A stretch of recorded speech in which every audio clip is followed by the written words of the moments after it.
not going to be fun. Yeah. I'm waiting for the iPad. Oh. All right. Right. All right.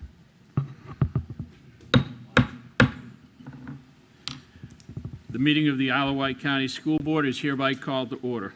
Today is Thursday, July 13th, 2023. This meeting is being held at Westside Elementary School, 800 West Main Street in Smithfield, Virginia. Wight County Schools is preparing students for college, career, and life. The clerk will take the roll call. Mr. Cunningham? Present. Mr. Wooster? Present. Mrs. Tynes? Present. Mr. Marsh? Here. And Mr. Colick? Present. Now we'll have the approval of the agenda or amendments for the closed session. Mr. Chair, I move to approve the agenda for closed session as presented. Second. Do we have a motion and a second? Do we have any discussion? There is no discussion, so the clerk will conduct a vote. Mr. Cunningham? Yay. Mr. Wooster? Yay. Mrs. Tynes? Yay. Mr. Marsh? Yay. And Mr. Colick? Yay.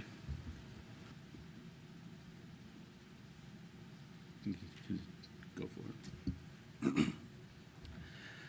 Mr. Chair, I move to go into closed session to review the personnel report and addendum posted on board docs under Personnel tab 18.8 as authorized by Virginia Code 2.2-3711A1 for purposes of discussion and consideration of prospective candidates of Wight Public Schools for employment, contract changes, transfers, salary adjustments, supplemental contracts, deletions, supplemental pay, and resignations of Wight County Public Schools employees. Second. Okay, we have a motion and a second. Is there any discussion? There is no discussion. The clerk will conduct a vote. Mr. Cunningham? Yay. Mr. Wooster? Yay. Mrs. Tynes? Yay. Mr. Marsh? Yay. And Mr. Colick? Yay. Mrs. Whitlow, has anyone registered to speak in closed session? No, sir. The board will enter closed session at this time.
It says Agent Dunn.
The meeting of the Isle of Wight County School Board is hereby reconvened in open session.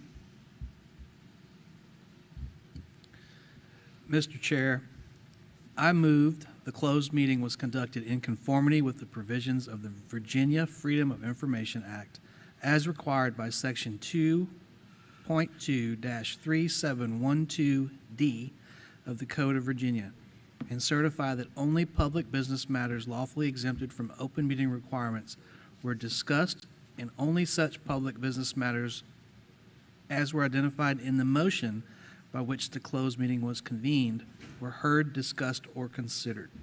Second. We have a motion and a second. Is there any discussion? There is no discussion. The clerk will take the vote. Mr. Cunningham? Yay. Mr. Wooster? Yay. Mrs. Tynes? Yay. Mr. Marsh? Yay. And Mr. Colick? Yay. And we'll be with you guys in just...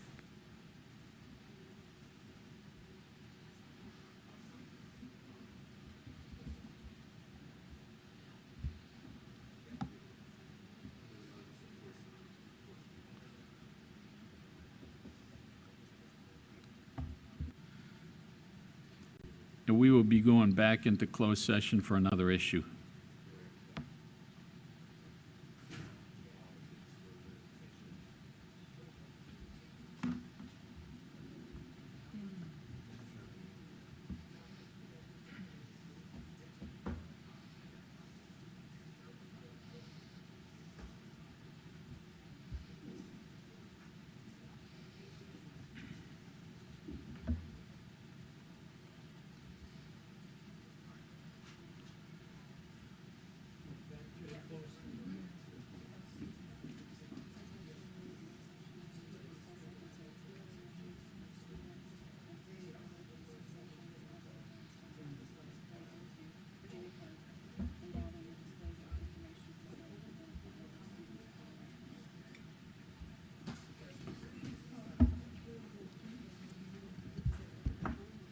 Freddie.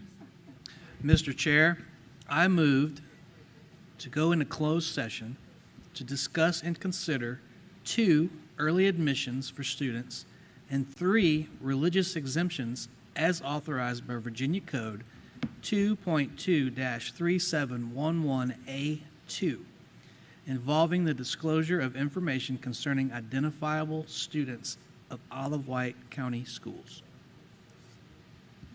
Second. We have a motion and a second. Is there any discussion? There is no discussion. The clerk will take the vote. Mr. Cunningham? Yay. Mr. Wooster? Yay. Mrs. Tynes? Yay. Mr. Marsh? Yay. And Mr. Colick? Yay. Now, the board will enter the closed session at this time.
The meeting of the Isle of Wight County School Board is hereby reconvened in open session.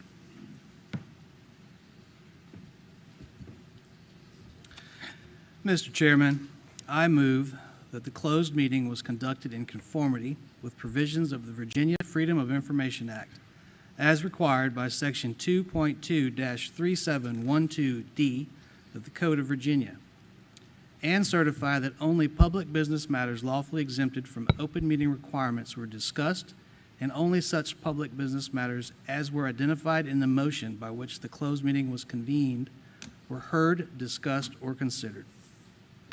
Second. We have a motion and a second. Is there any discussion? There is no discussion. The clerk will take the vote. Mr. Cunningham? Yay. Mr. Wooster? Yay. Mrs. Tynes? Yay.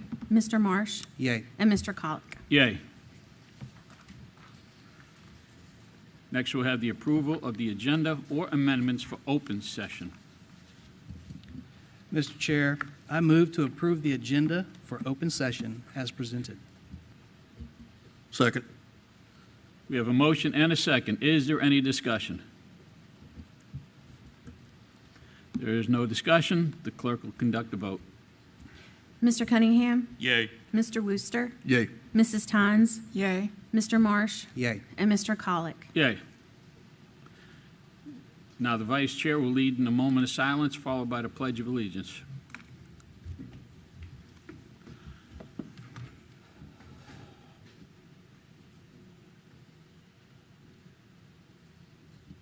Please bow your head.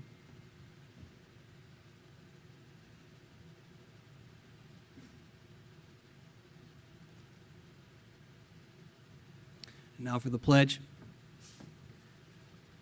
I pledge allegiance to the flag of the United States of America and to the republic for which it stands, one nation, under God, indivisible, with liberty and justice for all.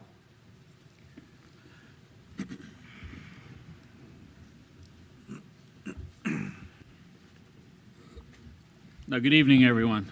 Now, with almost a month in the summer break, our 12-month staff is keeping quite busy.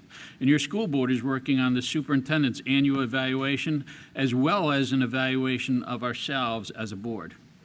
Additionally, we are working towards the upcoming school year. You know, several parents, teachers, and concerned citizens have asked when we're going to start working on the threat and vulnerability assessments, and I hope to provide accurate answers very soon.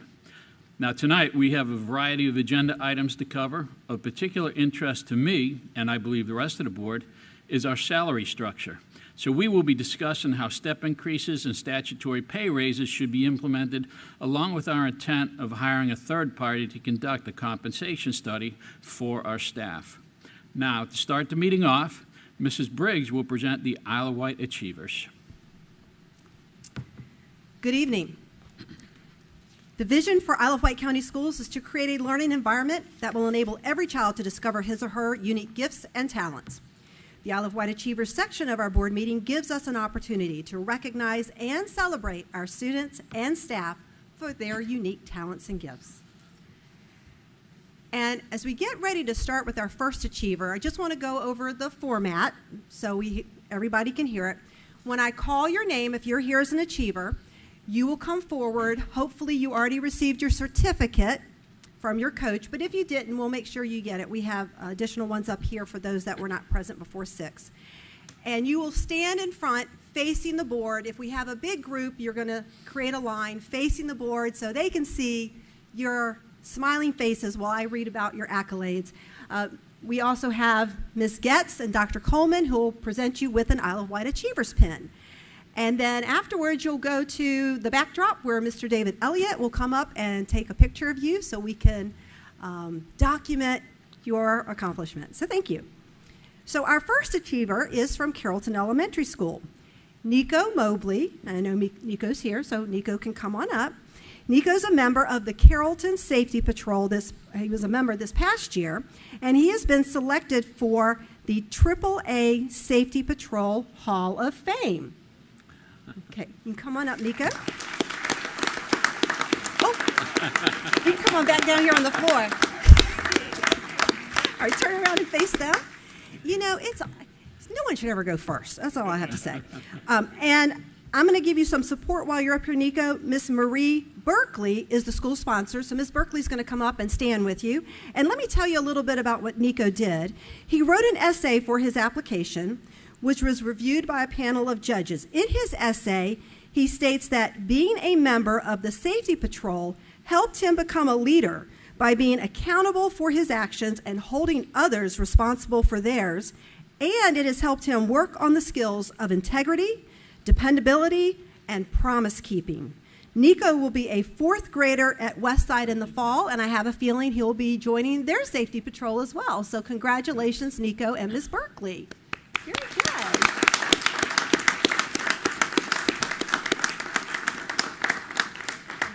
And when our honorees move over to the backdrop, family members, that's the perfect time if you want to come up and get a photo or even hop in the photo. That's standard protocol for us.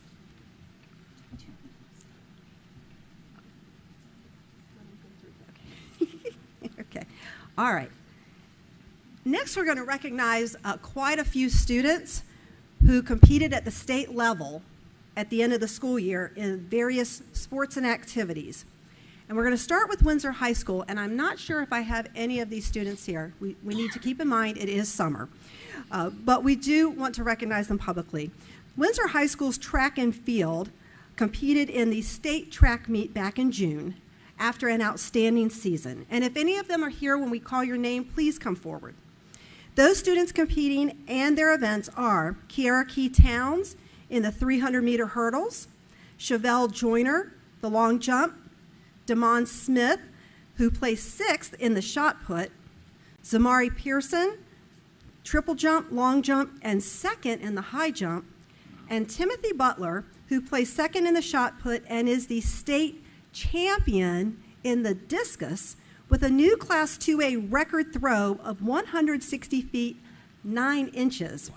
So that's pretty impressive. The Windsor boys track team finished 9th overall at the state meet, and the coaches are Tyler Mosley and Wilhelm Johns, and we congratulate them on their accomplishments.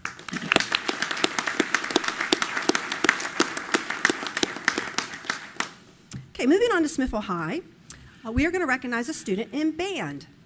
Cade Franklin, a percussionist and rising senior at Smithville High School, participated in the All-Virginia Concert Band during a 3-day event in Richmond in April of 2023, sponsored by the Virginia Band and Orchestra Directors Association. He was eligible to audition for All-State Band because earlier in the school year he successfully auditioned for both District Band and Senior Regional Orchestra, earning the position of first chair percussionist in both ensembles. In addition to playing percussion with a symphonic band, marching band, and jazz band at Smithville High, Cade is also a percussionist with the Bay Youth Wind Symphony. He is also an Eagle Scout, a lifeguard at the Luter YMCA, and a recent graduate of the Isle of Wight Student Leadership Institute, sponsored by the Chamber of Commerce. Congratulations, Cade. Nice job. I'll get you to go into that truck, please. There we go.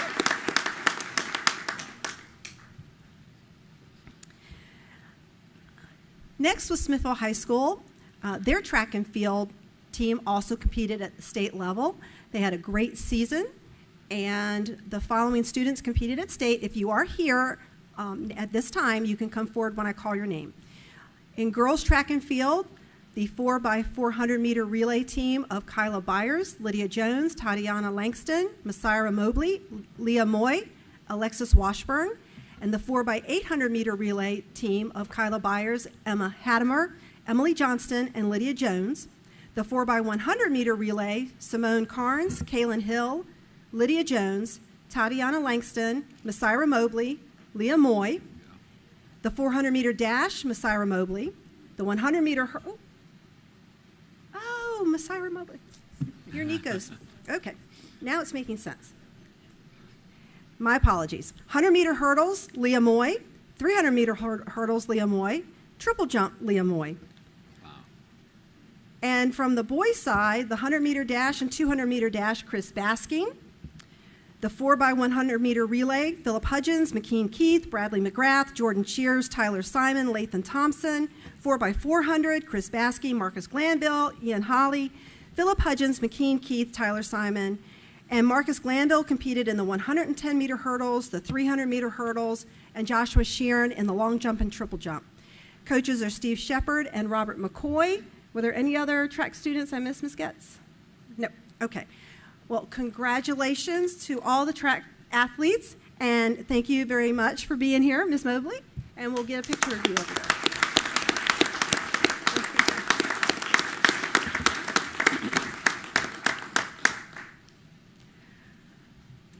Our next team is softball. The Packers had a very competitive season playing in the Bay Rivers District. 3 of their regular season opponents advanced to the state tournament for their division. And that was Pocosa, New Kent, and York. To advance to the state tournament, the Cardiac Pack upset the number 3 seeded Manor Mustangs in extra innings on their home field. The team then had to face their longtime nemesis, Grafton. In an action-packed game, the Packers upset the number 2 Clippers on their home field in extra innings to punch their ticket to the state tournament. This was the first time the Packers had advanced to the state tournament since 2004. Throughout the season, the team showed grit and resilience as they completed a very tough schedule. The team represented the school division and school and town with class and outstanding effort. The SHS softball team members for 2023 are Cassidy Bridges, Grace Dodson, Katie Dodson, Shay Donahue, Lindsay Gibble, Emily Johnston, Brooklyn McCool, Rachel Wells, Abigail Worrell, Kayla Young, Peyton McCool, who was selected All-District Second Team Third Base and Honorable Mention All-Region 4A Third Base, Tanique Powell, who was also All-District Second Team Outfield, First Team All-Region 4A Outfield, Janie Young, Second Team All-Region 4A Utility Player, Ashlyn Halsey, First Team All-District Designated Player, Flex Player, and First Team All-Region 4A Designated Player, and Donetta Powell, First Team All-Region At-Large Shortstop. Managers are Braden Murden and Kayla Young, stats by Sheila Wright, and coaches, who are here, Catherine Riddick and Kim Johnston. And we'd like to have them come up on behalf of their team.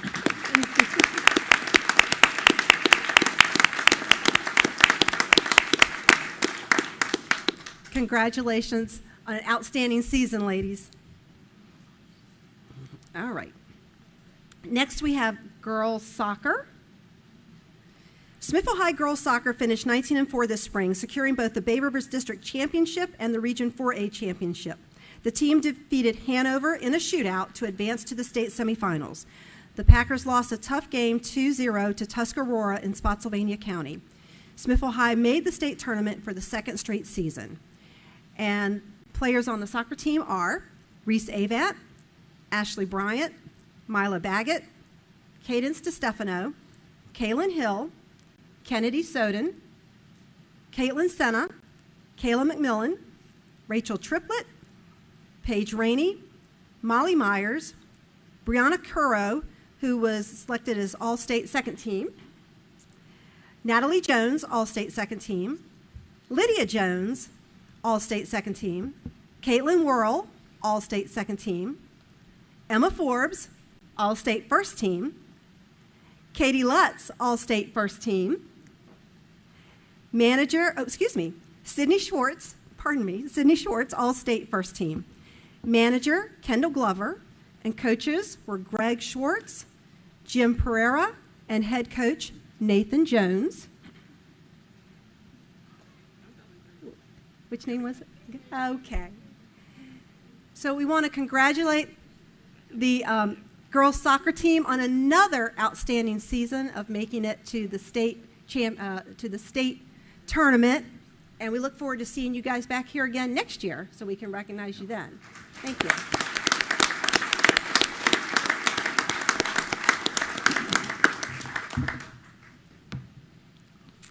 All right, moving on. Boys soccer. We had a lot of teams in state, just so you know. Smithville High boys soccer team began the season knowing they were a state contender, but they experienced some bumps in the road as they finished the regular season in 4th place. The last several games before the regional tournament, the team was playing well and with lots of confidence. The team ended up winning the regional tournament, beating 2 teams they lost to during the season, Great Bridge and Jamestown. They went into the state tournament with a lot of confidence, beating perennial rival Chancellor 4-0 in the state quarterfinal. Smithville then played the best team in the state, Loudoun County High School, in the state semifinal, where the Packers won on penalty kicks in double overtime. The team lost a hard-fought battle to Bay Rivers District rival Jamestown 1-0 in the state final.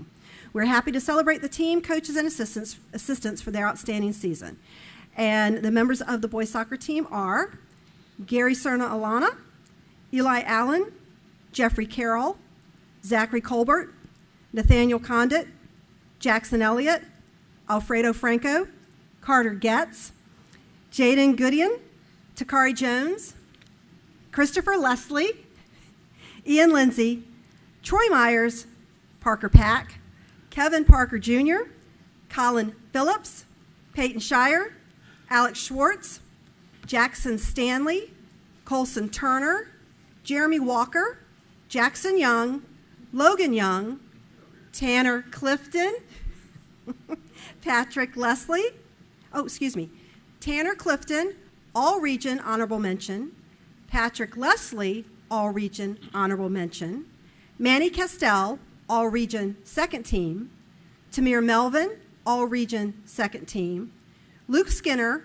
All-Region Second Team, Josh Vincent, All-Region Second Team, Andy Mwapu,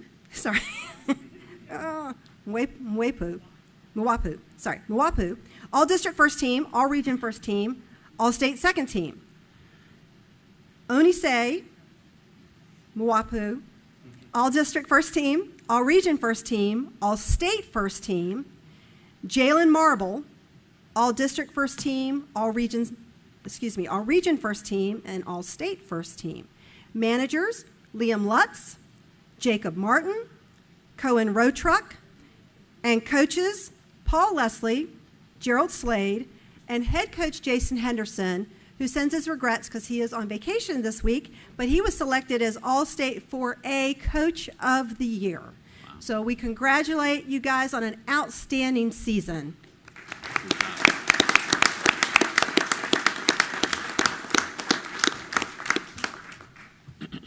All right, and I think this is our last team. Smithville High Baseball also had an outstanding season. For the first time ever, the baseball team was the Region 4A winner, qualified for state tournament, won a state playoff game, and became the 4A runner-up in baseball. With only 2 seniors and starting 5 sophomores or freshmen all year, the Packers battled through growing pains and adversity, including losing 5 one-run games during the middle of the season.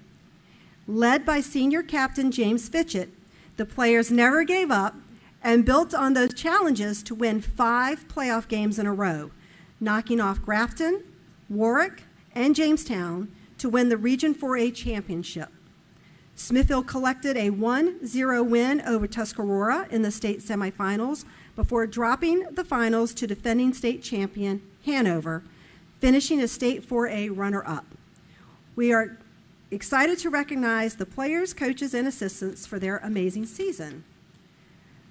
Jackson Batts, which what an awesome name as a baseball player. Jackson Batts. That's just perfect. Evan Brobst, Jackson Dickinson, Nick Gasper, Timothy Hardison, Anthony Harkins, Connor Keating, Nathan Lamarche, Jack Morey, Austin Ray, Graham Roundtree, Jaden Upton Hall,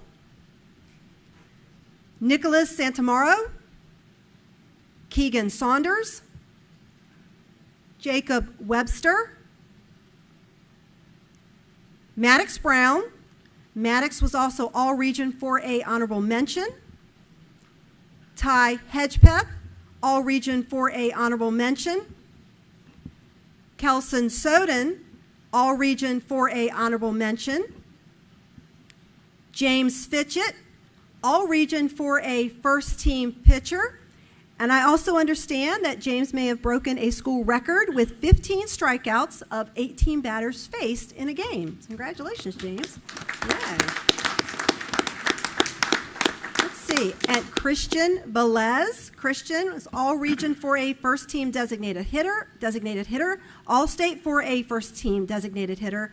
And Walton Bondurant. Walton was all-region 4A first-team at large, all-state 4A first-team at large, and he was selected to the All-Tidewater Classic baseball game as the shortstop. Managers are Penelope Simpson and Javi Taylor. Did I say that right, Javi? Okay, thank you. Assistant coaches are Steve Hedgepeth, Trevor Hickman, and Ruben Rosado. Head coach is Christopher Nolan.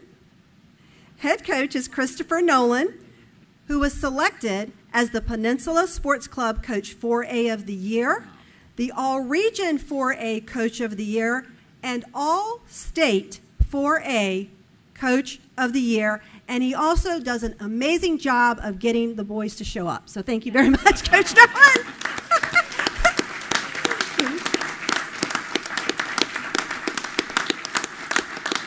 Yeah, we congratulate the boys baseball team on an amazing season of firsts, but not lasts. And we'll get you over here, and Mr. Elliott will organize you to get a photo. Family members, that's a good time for you to come up as well.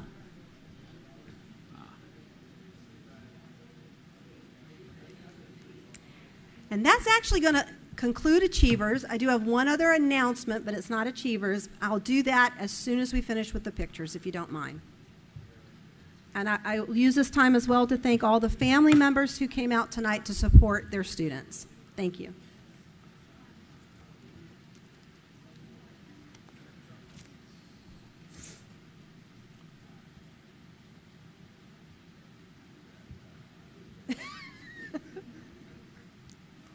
I wish y'all could see this. It's entertaining.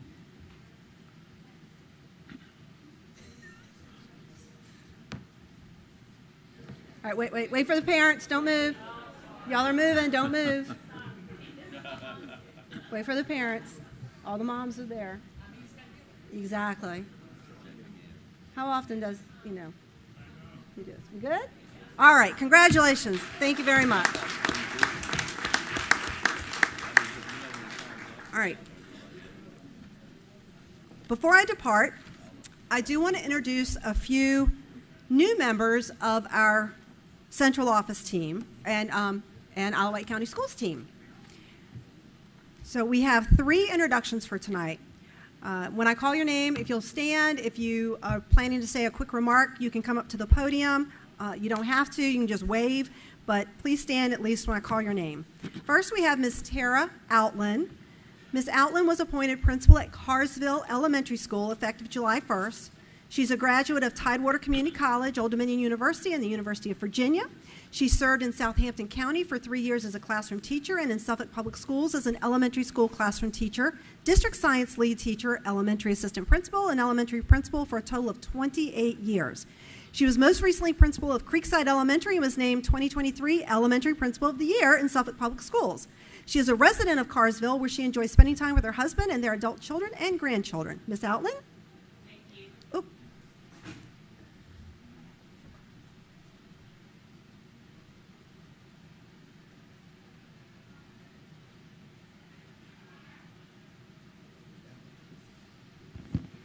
Check. Yes, I'm loud, so I apologize ahead of time. But good evening, Dr. Kramer, Chair Colick, school board members. I just want to thank you for the opportunity to serve the stakeholders in the Carsville district. I do have my husband with me tonight, Carl Outland, and he actually attended Carsville in the 70s, and he is a graduate of Windsor High School. So we are very much vested in the Carsville district.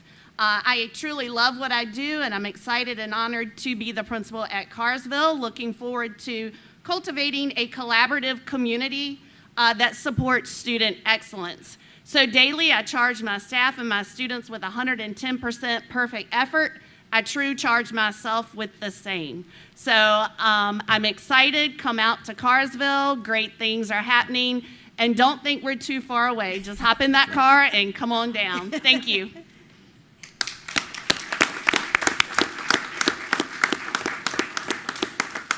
Thank you, Ms. Outland. Next, we have Dr. Jennifer Carey. Dr. Carey assumed the role of Instructional Coordinator of Title Grants, English as a Second Language, and Federal Programs. She's a graduate of Old Dominion University, George Washington University, and most recently received her doctoral degree from Virginia Tech. She served in Suffolk City Schools for 5 years as a classroom teacher, and her administrative experience has been diverse in the areas of assistant principal, assistant director, coordinator, and most recently the assistant headmaster of Isle of Wight Academy. She's a resident of Smithfield, where she resides with her 2 children. Dr. Carey? Here we go. Yep. Thank you. Welcome. And next we have Mr. Jonathan Smith, who has been named Coordinator of Facilities. He's a graduate of Wilson Tech College, and Mr. Smith began his career as an HVAC technician, which has led to a career in maintenance supervision for the last 10 years. Mr. Smith most recently served as the Director of Operations for Franklin City Schools. Mr. Smith previously worked for IWCS, and we are thankful to have his expertise returned. Mr. Smith is a resident of Windsor, where he lives with his wife and 2 children. So we welcome all of you to Isle of Wight County Schools and look forward to working with you this year. Thank you.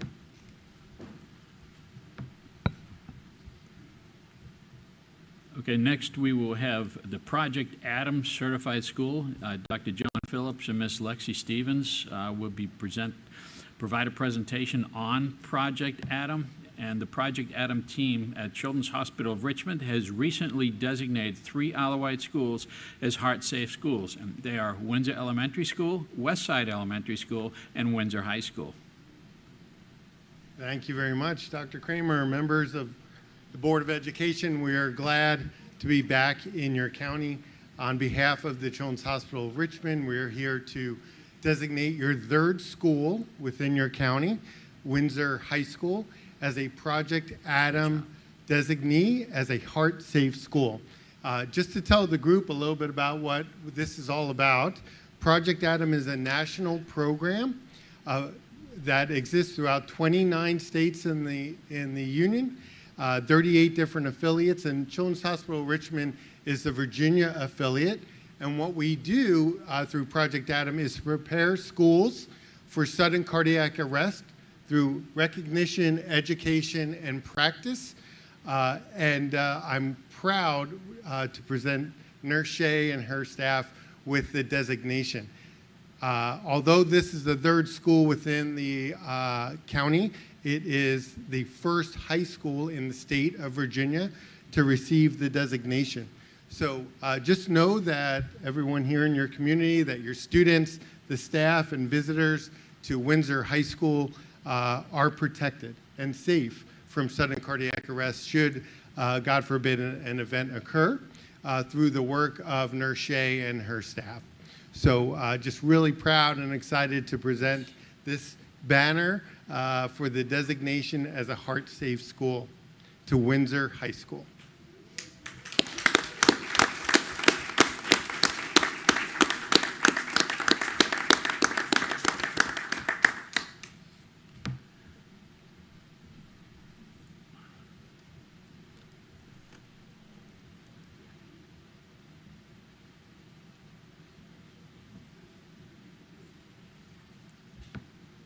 Jessica? We're only doing that one, right? And while they're getting their picture taken, I do want to add that we have 2 other schools that are also Adam certified. It's okay. Okay. Well, you want to come back? Because I know we have the principals here.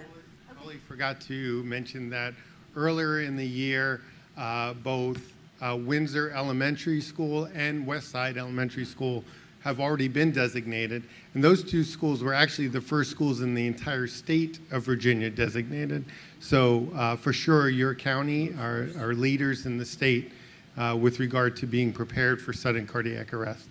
And I saw our 2 principals there. They already have their banners, hopefully flying.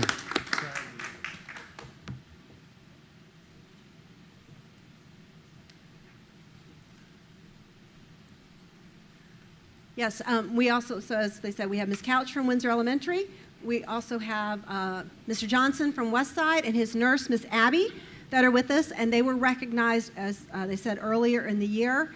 And Windsor Elementary was the first school in the state, followed by the 10-minute drive down 258 to Westside, which was the second school in the state. And then Windsor High, which was the first high school. So fourth school overall. So we certainly commend our health team for the work they're doing, and thank you for all the hard work. And I just wanted to mention that, so I don't know if we're still doing photos. Okay.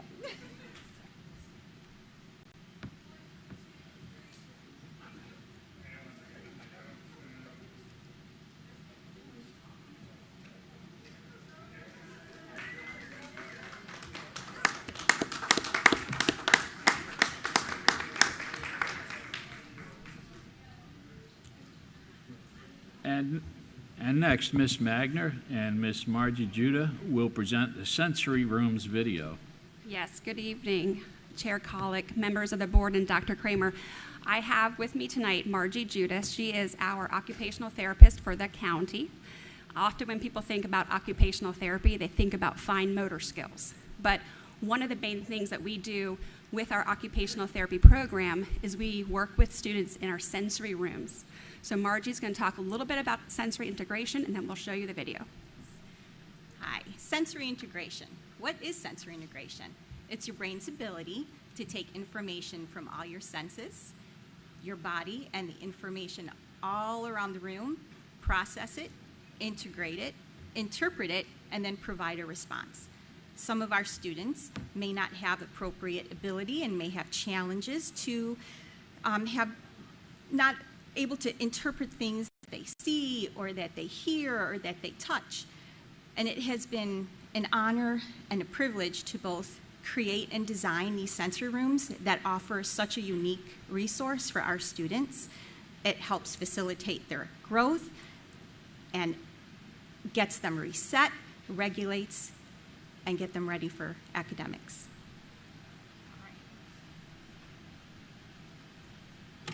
Welcome to the sensory rooms. The sensory room is a controlled, sensory-focused environment and is a safe therapeutic place for all students to come in and benefit from exploring their sensory environment.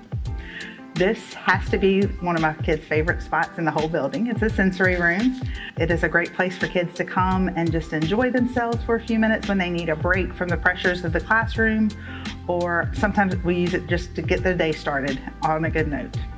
We currently have 6 sensory rooms, and it's actually a continuation of our sensory path hallways. Each sensory room is specifically designed to meet the needs for that specific age and grade level. Our sensory rooms have a variety of materials and a lot of items that specifically meet the needs for our special education students, as well as all other students who enter our room. You come in here and the first thing most people notice is it looks like a big playground. And that's really cool because the kids see it that way too. Because they think they're coming in here and playing, it's a lot easier to get them on board with it, and just kind of get them doing what we need them to do. And as they're playing, they're learning these regulation strategies, and we talk through it with them so that they kind of understand, oh, okay, this is helping me focus, or this is helping me to be able to keep my temper, but they're doing it in a fun way. The sensory room is full of activities, areas that the kids can come and just do different things to release their energy or get their energy flowing. It beats just walking around talking to your teacher. It gives you another way to release energy and focus on what needs to be focused on when you get back in the classroom. It gets my energy out, and then I use it when my energy comes back. Because I can't have energy when I'm doing my work. Because if I do, I will talk.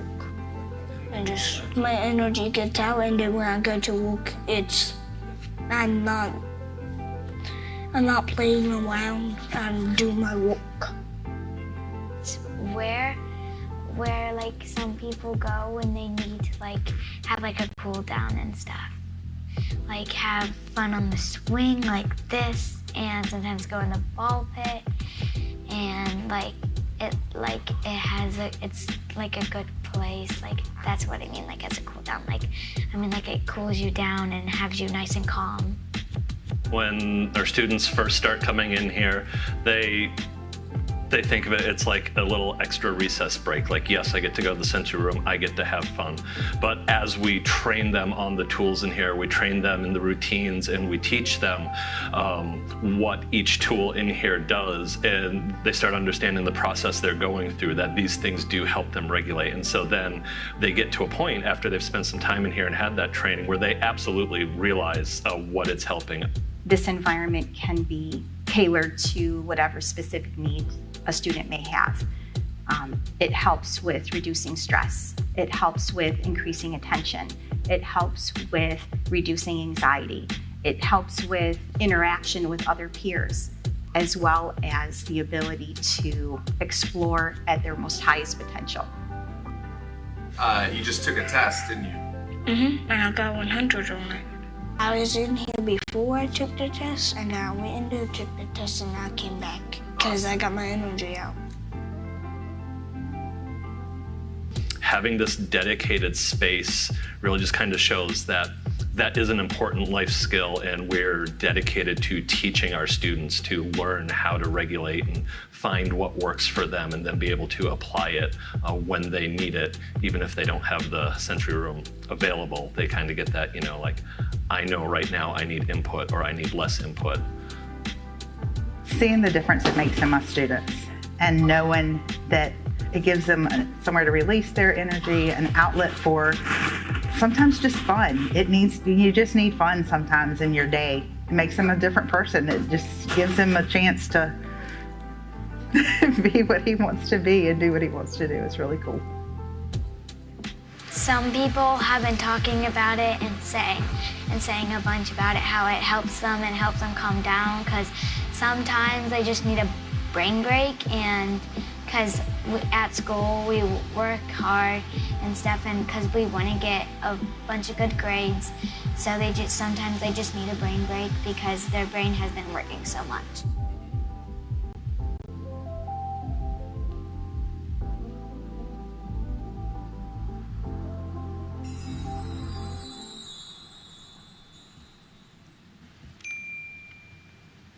We are happy to answer any questions that you guys may have.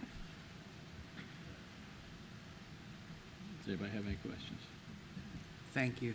Did you say there were 6 of these across the division? Yes, we have one in every building except for Windsor High, Hardy, and there's a shared room at Smithfield Middle, Smithfield High. The new Hardy will have a sensory room once it's up and running. Thank you. Thank you, ladies.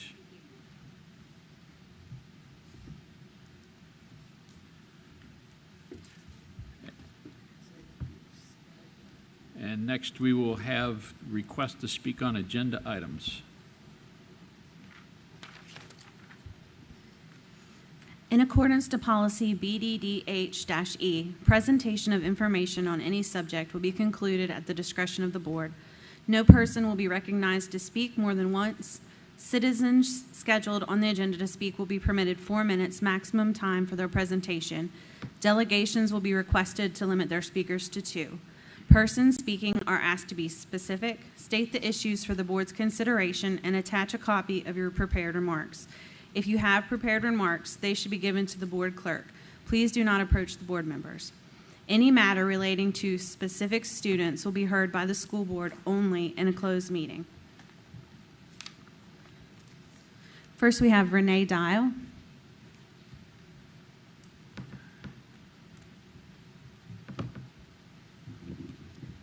I'm pretty loud, so this is a good place to be in this mic.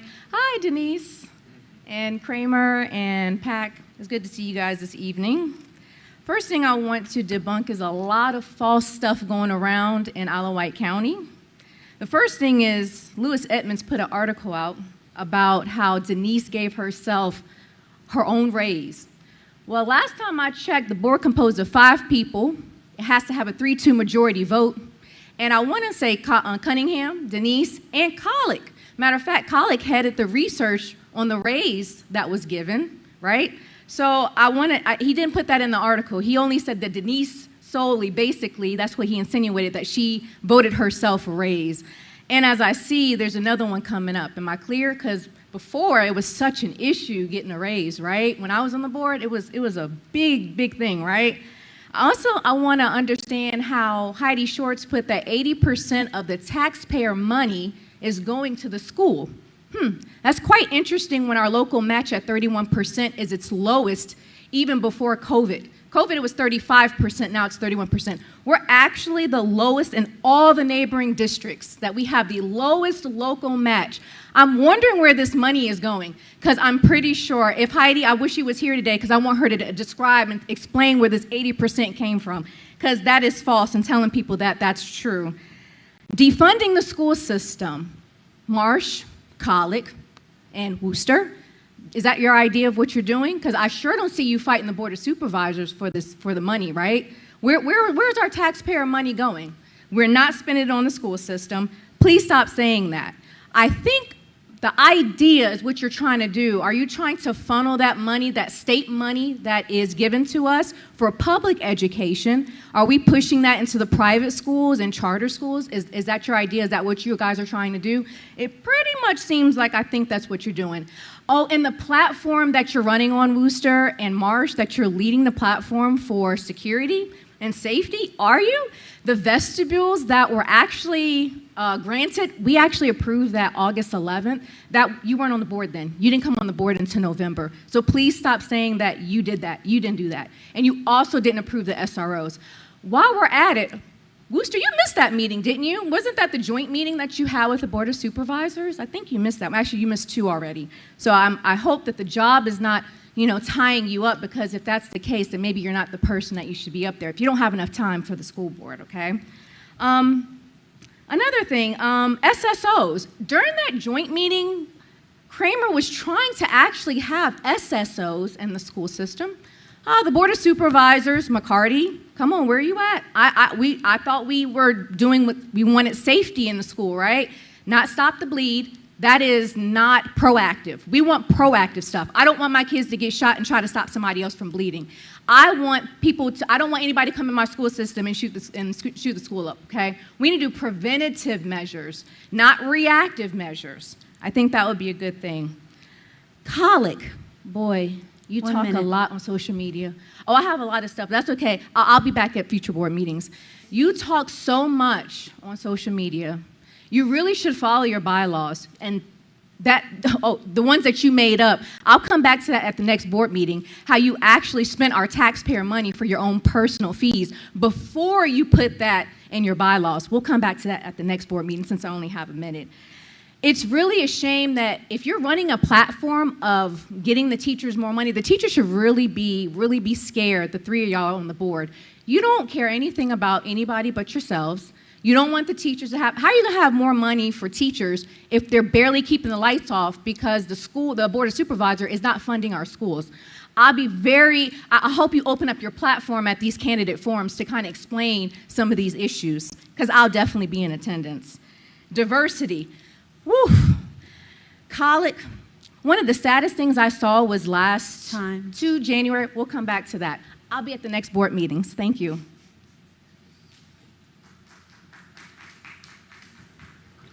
Herb DeGroft. Mr. Chairman, I thought I was signing up for regular comments, not an agenda item. I'll wait. This is going to be it. So come on up.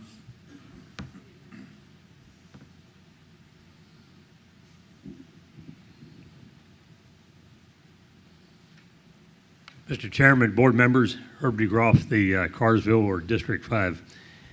I had Ms. Whitlow give you, when I first came in, a copy of the article, A Generation at Risk, How the Radical Left is Destroying American Youth. I think I'm probably the only person in this room old enough to remember Nikita Khrushchev. You do know who he was. Took off his shoe in the well of the General Assembly United Nations and pounded it on the podium and said, "We will bury you from within." I want to commend you all for what you are doing to return Isle of Wight County Schools to the basic objective of helping kids get a good basic education in reading, writing, arithmetic, and all those electronic devices properly used, not to distract them from what they really need to learn.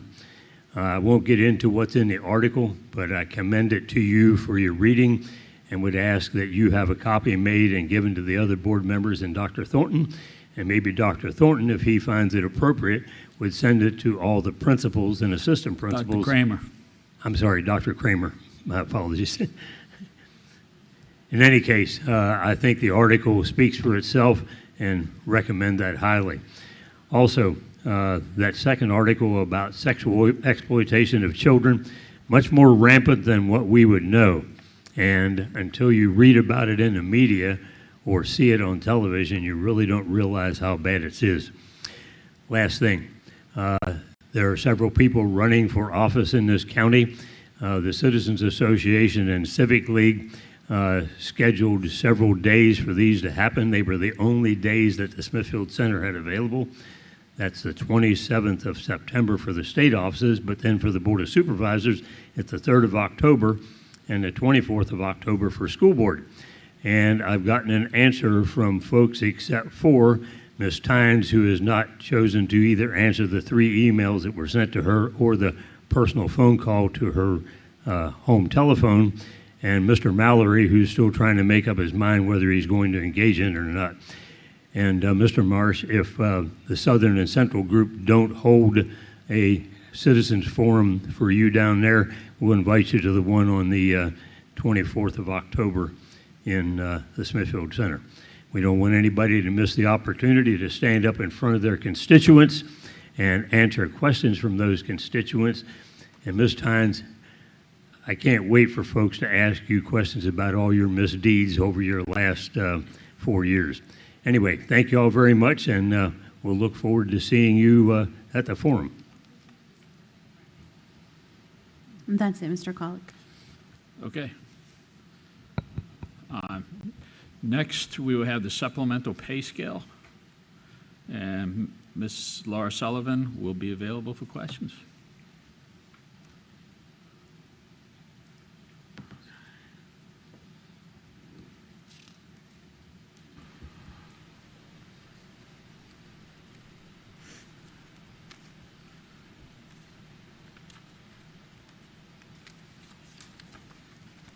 I'm available for any questions that you might have.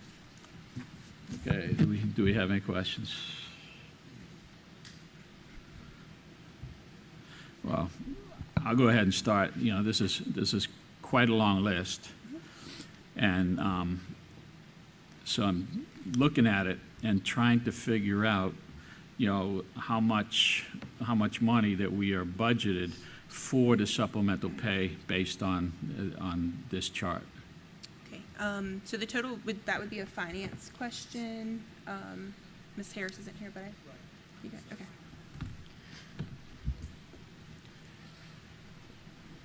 Mr. Chair, what you're looking for is I guess it's a categorical line of where those funds actually come from, where those funds exist and actually. I just want to understand how much money we're spending on the supplemental pay. Okay, I know. Okay, just so I'm clear, if you want to know how much money we're spending, did you want us to total it up at the bottom so you can see how much money we're spending on it? Yeah, I'd like to know, because we had on this form at one time it said 1 per high school or right. 2 per, so we could kind of figure it out. I'm not comfortable saying, okay, these look great, and then find out, absolutely. You know, we got 5, we're going to hire 5 people in this area, 6 in this. You know. Right. So the items as far as the position control, which is that like 1 per high school, was removed because a pay scale usually doesn't function in that way. Position control is usually through a budgetary line, or through, like, for example, on our teacher pay scale, we don't say we're going to hire 15 teachers at 5 years of experience. We have the pay scale because it tells you what the position is so that you know what then to match with the job description and then how much you're going to be paid for those duties.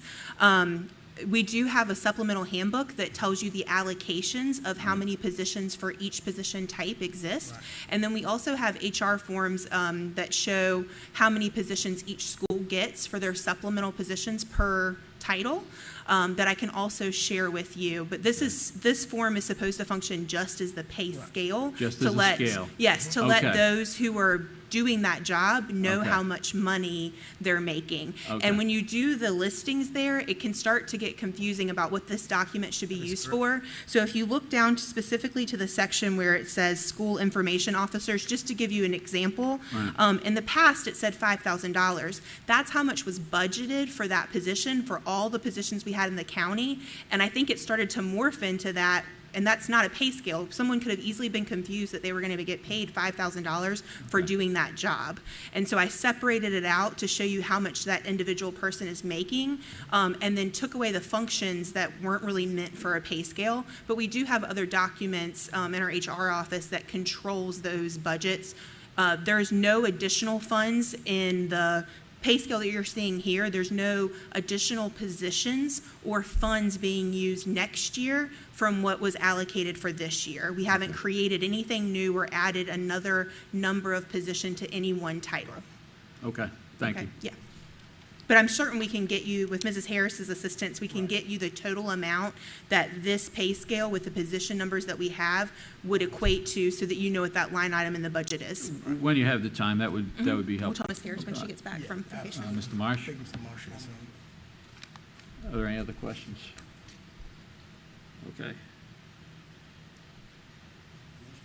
Yeah. Mr. Chair, I move to approve the supplemental pay scale as presented. Second. Okay, we have a motion and a second. Is there any further discussion? There is no further discussion. The clerk will take the vote. Mr. Cunningham? Yay. Mr. Wooster? Yay. Mrs. Tynes? Yay. Mr. Marsh? Yay. And Mr. Colick? Yay. Okay, next is the ERIP extension. Yes, so earlier this spring, we brought you the ERIP program. This is the Early Retirement Incentive Program for our staff who are eligible for full retirement in the VRS system, but are retiring before the age of 65. Or they may be 65 but still wanting to give time to Isle of Wight County Schools. And so our program is that they come and give 25 days of their time in exchange for paying health insurance at the employee rate. And we have 2 individuals who have served in the ERIP program for 5 years and wish to extend and serve a 6th year. And so we're requesting that you allow an extension of 1 additional year for those 2 employees. Again, the ERIP program is something that you approve annually. So next year you can choose not to approve the program at all. And you could definitely not choose to extend it for anyone. So this is particularly for these 2 retirees who have requested to extend for this year only. Very good. Mr. Chair, I would like to make a motion to approve the extension to the terms of the 2023-24 ERIP program. Second. Okay, we have motion and a second. Do we have any further discussion? Hearing none, the clerk will take the vote. Mr. Cunningham? Yay. Mr. Wooster? Yay. Mrs. Tynes? Yay. Mr. Marsh? Yay. And Mr. Colick? Yay. Thank you. Okay. And next, we will have the update of the superintendent designees. Thank you, Mr. Chair, Mr. Vice Chair, members of the board. I ask that you approve the update of the superintendent's designees. Those designees would be the deputy superintendents, Deputy Superintendent Getz in instruction, and Deputy Superintendent Coleman in operations. Mr. Chair, I move to approve the superintendent designees as presented by Dr. Coleman. Second. We have motion and a second. Is there any discussion? Okay, the clerk will take the vote. Mr. Cunningham? Yay. Mr. Wooster? Mrs. Tynes? Yay. Mr. Marsh? And Mr. Colick? Yay. And next, Dr. Coleman will present information on the auction of chairs. Mr. Chairman, school board members, what I have for you right today is the auction items for chairs. These chairs are the fold-up chairs. We have approximately 750 chairs in the warehouse at this time.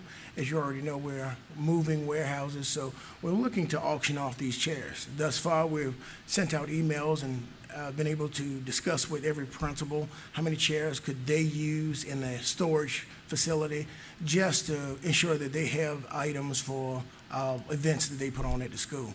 We're left with at this time is 750. So we're looking for an action item to move forward to auction off those 750 chairs.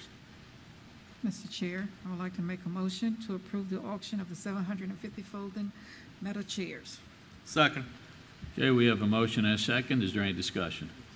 Mr. Marsh. Hey, Doc Coleman, just for the folks listening, where did we get these 750 chairs?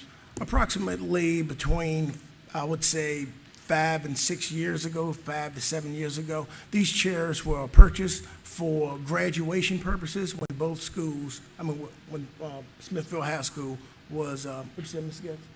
Yeah, well, for graduation chairs. At this time, we now currently performing graduation in a closed facility, so we don't need those chairs anymore.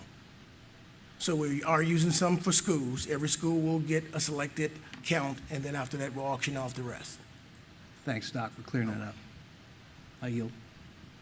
Is there any more discussion? Clerk will take the vote. Mr. Cunningham? Yay. Mr. Wooster? Yay. Mrs. Tynes? Yay. Mr. Marsh? Yay. And Mr. Colick? Yay. And next, Dr. Coleman will present information on the auction of unused kitchen items. Next item I'll bring before you is the auction of the Old Hardy and Westside kitchen equipment. First of all, we'll focus on Old Hardy. We've already walked the building, the architects from New Hardy, and also the company that's taking over, Aramark, that's taking over food services. We've all walked Old Hardy. We've literally picked and choose everything that we can use into the New Hardy. So what is left, we are seeking to auction that off. Also at Westside, there are several items that need to be replaced, and with those items that need to be replaced, the items that we are replacing, we're seeking to auction those items off. So it's all kitchen items. I'm seeking your approval to auction these off. Mr. Chair, I would like to make a motion to approve the auction of all the unusable and unrecoverable kitchen equipment from Old Hardy and Westside Elementary Schools. Second. We have a motion and a second. Is there any discussion? Seeing none, the clerk will take the vote. Mr. Cunningham? Yay. Mr. Wooster? Yay. Mrs. Tynes? Yay. Mr. Marsh? Yay. And Mr. Colick? Yay.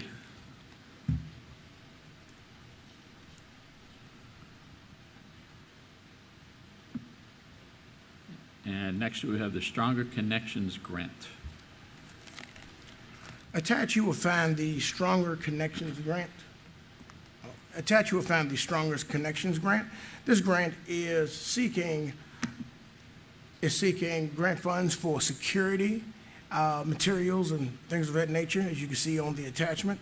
And I know there were several questions concerning the Strong Connections Security Grant. We're seeking an action item to move forward with applying for this grant. And may I speak to that, Mr. Chair? Please. So, had a conversation earlier. I think the grant does allow us some discretion in terms of how those funds will be allocated within the grant. I would want to note for the board that we would certainly have a conversation with you regarding your expectations for that grant. I certainly understand that there is reticence and concerns regarding grants that are 1 year or 2 years, and how do we then sustain that so that that is not a challenge for our operating budget. So we certainly understand that. But again, as we seek this grant, I would certainly want the board to know that we would have conversations with you regarding how those funds would be distributed. So I don't want you to think that we would have this and that we would spend this without having further conversations with members of the board. Mr. Marsh. Thanks for bringing that up, Doc. So just for my understanding, and you're much more eloquent than I am. So to be clear, I understand we have to get this in by August 1st, and so I certainly support that request. But what you're telling me is that regardless of the write-up, once approved, if approved, we can flex the contents of the request? Again, once as the grants are written, and that's another conversation I would like to have with you regarding the number of grant opportunities that are going to be made available to us. Governor Youngkin is making quite a few opportunities available to us. So as we are seeking grant opportunities, usually you have some discretion within how those grants will be utilized. And what I'm suggesting to you is we would have a conversation with you regarding whether those grants could be used for personnel, whether those grants would be used for equipment, et cetera. So we can have that conversation with you all if we are awarded that grant in terms of whether it's used for personnel, whether it's used for equipment, et cetera. So thanks, Doc. So that works for me. I don't know how the rest of the guys and lady feels. Just for clarity, for those that are listening, I had a little bit of issue, actually quite a lot of issue with the initial write-up stated that we were going to use a grant to fund salaries for additional positions. And as we experienced during the budget cycle, that can come back to haunt you. It ends up being the money dries up and you've got people that are potentially without a job. And so as you stated, we'll work through that. And I yield, Chair. Mr. Chair, I'd like to make a motion to approve the Stronger Connection Grant as presented. Second. Okay, we've got a motion and a second. Is there any further discussion? Okay, I actually do have some. It looks like a good grant for several things that we need, including hardening our schools, conducting the threat and vulnerability assessments, and I think that's where the priority should go. Dr. Kramer, I understand exactly what you're saying, but on this grant, it specifically is saying schools, security officers, SSOs, and that's something that I'm not going to support with a 1 or 2 year grant. I will support it for, single purchase items, one-time purchases of things for security for our schools. So that's where I stand on it. I want to support it, but I can't support it to use for people that ostensibly we will need on a permanent basis using temporary funds. I think that's the wrong way to go. Mr. Jeff, I may allow us to make the modifications. I would certainly have a conversation with our staff as we write, and prior to submitting that grant, allow us, if you would, to submit the grant with the stipulation that it be, as you stated, for the purchase of items as opposed to personnel. Now, I would say that there are other grants, without me going in depth, that are multi-year grants that are funding positions. So I would not like to belabor the point at this moment, but I would argue that in cases where there is a grant that's funding positions, but it's multi-year, I think that's a different discussion. Whole different Yes. conversation. So allow us, if you would, if you would approve the grant, we would certainly consult with you, the chair, the vice chair, and members of the board regarding how that is being drafted, how that's been created prior to us submitting it. All right.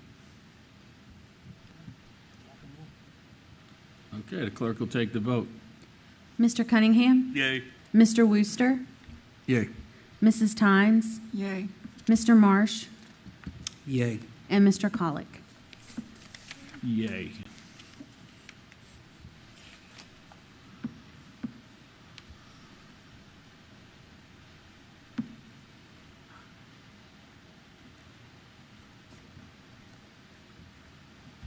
Okay, next is the update from the superintendent. We have grant Grant approvals. approvals. Oh, excuse me. 15.7, you're fine. I'm sorry, I did. Okay, go ahead, go for it, Dr. Coleman. Mr. Chair, 15.7, what we have is a action item for the Summer Regional School Award, and the Summer Regional School Award backup. And this is action item to be approved. Mr. Chair, I'd like to make a motion for the organization effectiveness and efficiency. White County Schools will ensure resources, and we need to make a motion, right? Yeah, that's just our goals. Right. Yeah. Okay. I would like to make a motion that we approve the Summer Regional Governor Schools Awards as presented. That would be the award 1.PDF 169, and the other one is the same, 235. Backup.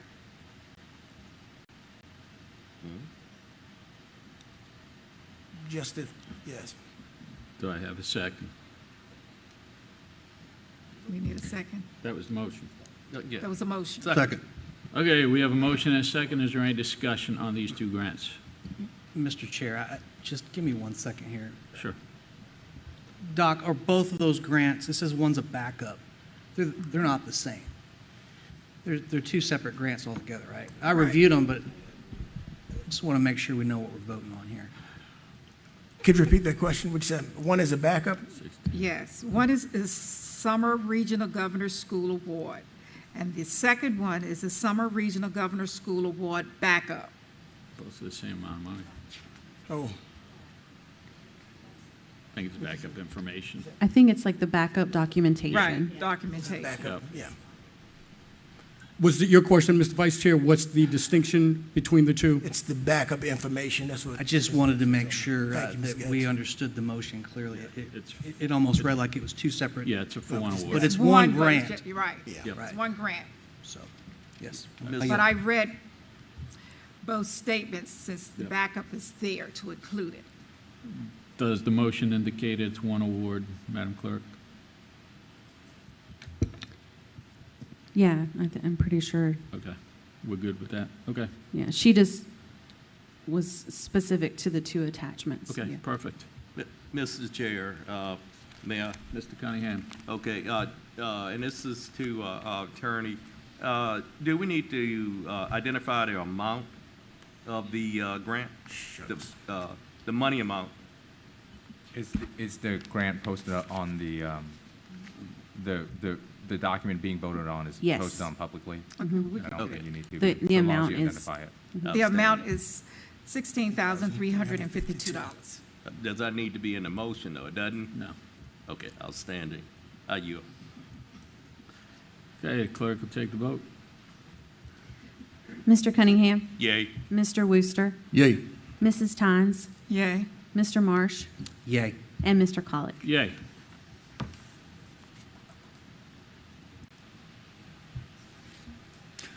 Mr. Chair, before we move on, Yes. if I may, since we're on financials right now, I figure this will be a good place to put this.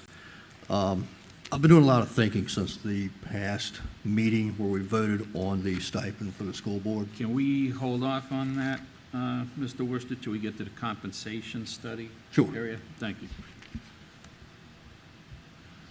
We're going to go into the monthly financial reports. Mr. Chair, I'll be filling in for the CFO at this time.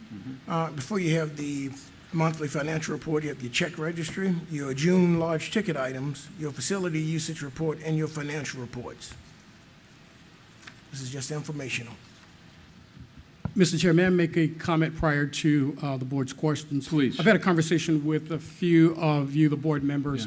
I'd just like to note, I think it's important to state that we're still reconciling appropriations for revenue and expenditures. We are still awaiting state sales taxes, which means we should get additional information within the next 45 days. There's a 45-day lag from the state. We're still closing out encumbrances. In essence, there are lots of moving parts here, lots of variables. I shared with one of you, it's analogous to trying to balance your checkbook with having information that you're still trying to include in those numbers. and it's part and parcel of the process. It's nothing that anyone has done incorrectly. I've also found out from many of my superintendent colleagues in the area, some opt to not actually have a June update, or I'm sorry, a July update because of the apparent inaccuracies, and that's as a result of lots of information we still do not have and we are waiting. So my ask of you this evening is to allow us to chronicle your questions. We will have better information. We'll have additional numbers by the August board meeting. I think we'll be able to give you a better account. But if you were to look at our numbers now, some of it may not make total sense, and that is, again, because we are still awaiting numbers. We're still reconciling expenditures and revenue, and that's just a part of the process. So I'd ask that you allow Dr. Coleman, our staff, to take your questions. We'll certainly respond, but it's going to be very difficult to give you accurate information this evening in light of all of those moving parts. Okay. Mr. Marsh? Thanks, Mr. Chair, and thanks, Dr. Coleman, for clearing that up. So we've spoke, Dr. Coleman and I have spoke, and I promise I won't lob anything at you that we haven't already discussed, because Ms. Harris isn't here, bless her heart. She's probably getting some much-needed downtime. So for the folks looking and the folks paying attention on our financial summary under the general fund revenues, there is $4.5 million plus in the far right-hand column. Over our revised budgeted amount. So as Dr. Coleman or Dr. Kramer just said, I don't expect you to give me a detailed rundown because we're still reconciling. But in layman's terms, what does that mean? $4.5 million above what was budgeted. And if I can chime in again, you stated it. Also, our CFO is unable to be with us this evening. I would not want Dr. Coleman to prematurely speak about something that we don't have factual information to share. So if you would allow us to take that question, and as we are meeting with our CFO as she is preparing to reconcile these numbers, I would prefer to provide that information to you prior to August for you, the board members, but for the general public, we'll have, again, better information at that time. Dr. Coleman has been prepping, so I don't want to suggest that he's not been doing his homework. Nonetheless, he's not a CFO, last time I checked. So if you would allow us the additional time to get you better and more accurate information. I'll take that, Doc, and I appreciate it. Dr. Kramer, would it just be easier for us to just table this right now and you have everything updated and we'll just have a June monthly financial report update in August? That's correct, and it's not an action item. As I stated, a number of our colleagues actually opt to not have this. Either they don't meet in June or in July, or they do not have this as a part of the meeting.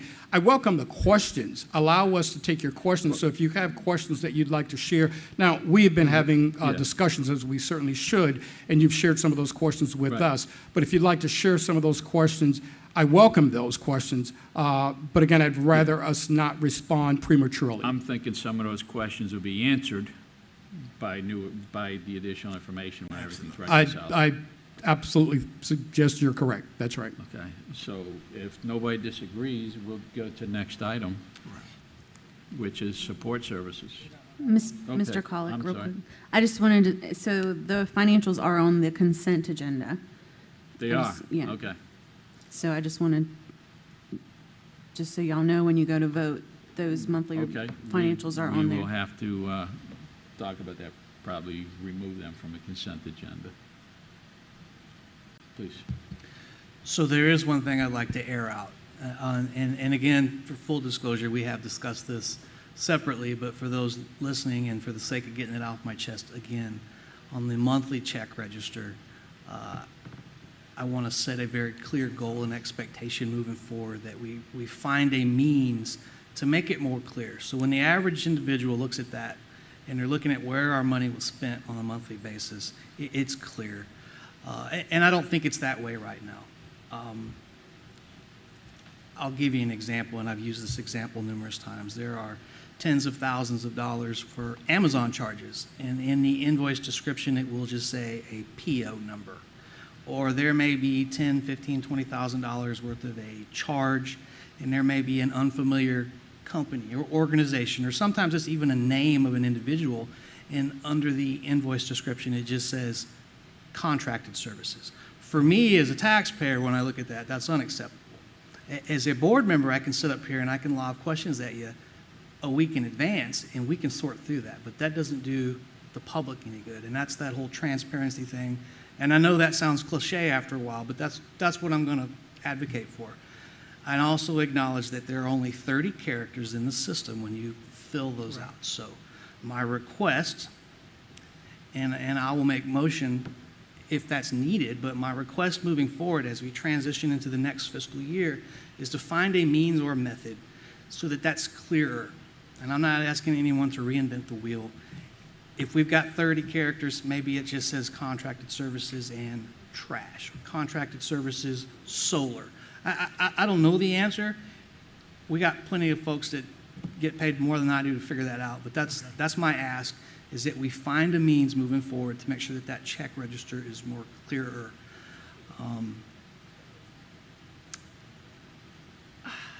Yes, and that's the gist of it. So there's quite a few on here. Crest food service equipment. So there was $14,600. That's all it says on the check register. And so I asked, and I now know that that was an oven for Carsville Elementary. I got to say that's an expensive oven, but now I know what it was or what it is. I'll just leave it at that. So that's my request, Doc. And Doc, Yeah, and I yield. Certainly, we can share more detailed information with you regarding every item in the check registry. I think it's going to be a challenge to provide the level of specificity which you're requesting, but we'll certainly have a conversation with the CFO and our finance staff to see if we can accommodate your request. Again, you've asked questions of us, and I think each time you've asked for more detail regarding an entry in the check registry, we provided that. I don't know if we're ever going to be able to provide the level of detail you're asking for in the check registry. That might be really difficult, as you stated. There are limitations in the check registry in terms of how we can provide a narrative response. But we can have that conversation, sir, to see if we can better meet your needs as it pertains to being more transparent. And it's not because we're trying to not be transparent. The check registry just has limitations within the document itself. Understood, and I respect that response, Doc. Let's work through it. Let's figure it out. We'll work through it. And I yield. Okay, thank you, Dr. Coleman. Thank you. Next will be the support services update.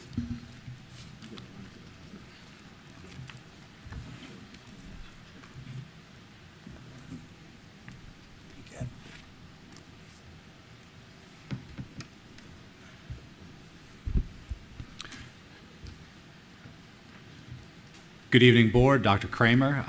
Support Services Update is going to contain the fuel reports that Ms. Whitlow has provided to you, and then no work order report for this month as we're transitioning into the new company, new work order report. We will have that for you moving forward, but with the exit of our previous vendor, there was no work order report to provide to you for this month, but I'm happy to answer any questions that you all may have at this time. Thanks, Mr. Christensen. Any head hurters with the transitioning into the new contracts, or grounds maintenance or facilities maintenance, food services? How's that going? Everything's transitioning as expected, or? It is, yes. Nothing we haven't been able to work through. We knew going into this that there was going to be some things that we would have to iron out, specifically staffing. When you have an employee who is leaving a company one day and literally the next day joining up with a new company, they've got training, they've got orientation to go through. We understood it was going to be some things to work through, but we've had some very responsive individuals from both companies. We've been able to work through anything that's come our way, and things are getting better and better and smoother each day that goes on. So we've been really pleased with the transition overall. Thank you, sir. Related topic, kind of, sort of. the Windsor Elementary School land lab fire alarm issue? Have we made any progress, or can you give me a brief update on that with the false alarms? Yes, absolutely. So there's actually two separate alarm issues going on at Windsor. One is the land lab, as you alluded to. The other is in the main building. So starting with the land lab, the real issue there has to do with the kind of alarm that is used in the lab, and it's the dust that the farm is creating, and it gets into those sensors and it sets it off unexpectedly. So what we're doing is we're working with Sergeant Brinkley, the fire marshal, and Johnson Controls to come up with an option for how we can maneuver those to make them maybe heat-based instead of smoke-based, so that they're not getting set off inadvertently and causing false alarms. So that's really the main issue at the land lab. The main building, it first started with a battery that just needed to be replaced, and now there's something with a notifier. So we were working with that through SSC. They were sort of our liaison to Johnson Controls previously. Things did not progress as quickly as we would have liked, and now, of course, they're out the door. So what we said is, forget it, we're taking the bull by the horns. We actually met with Johnson Controls ourselves today. We had the conversation with them, explained exactly what happened. They've got the parts ordered, they're on the way, and they said once the parts get here, it's like a day to fix. So it's really not a major issue with that. It's just a matter of waiting for those parts to come in. So I understand the system was put in a test mode. So I guess yes or no, do we have a functional fire alarm system right now? Yes. Okay. Any other questions? Mr. Vice Chair, if I may, just wanted to respond. I thank you for the question pertaining to support services. I have asked Dr. Coleman and Mr. Christensen to provide us with a staffing update pertaining to our new contractors, both ABM and Aramark, regarding the employees who have moved from the former contractors to our current contractors. I think it's important that we share with you, the board, and with the community the status of those employees, how many have transitioned over to the new contractors. So we'll provide the board with an update either August or September, probably August. Correct, gentlemen? Yes. Yes. Thanks, Dr. Kramer. That's important. Last question. SSC they're now a thing of the past, correct? Yes, sir. Are we satisfied with them meeting their contractual requirements as that's come to an end? Did they fulfill their obligations? I'm going to defer to Dr. Coleman on that. Can you be a little more specific when you say because the contract has been terminated, they're no longer our contractors? Did they do everything they were supposed to do during the last month of their contract that they got paid for? At this time, we're working through a couple of last issues, and of course, my attorney knows about those issues we're working out. So I don't want to speak on the exact issues because I don't know exactly where we stand at with finalization, but they are, I guess the easiest way to say it is we're working through some final issues with SSC and the out process of them going out of the county and us closing the books on them. I guess that's the best way to say it. That's good enough for me, Yes. Doc Coleman. Absolutely. I got you. Thank you. Yes. I yield.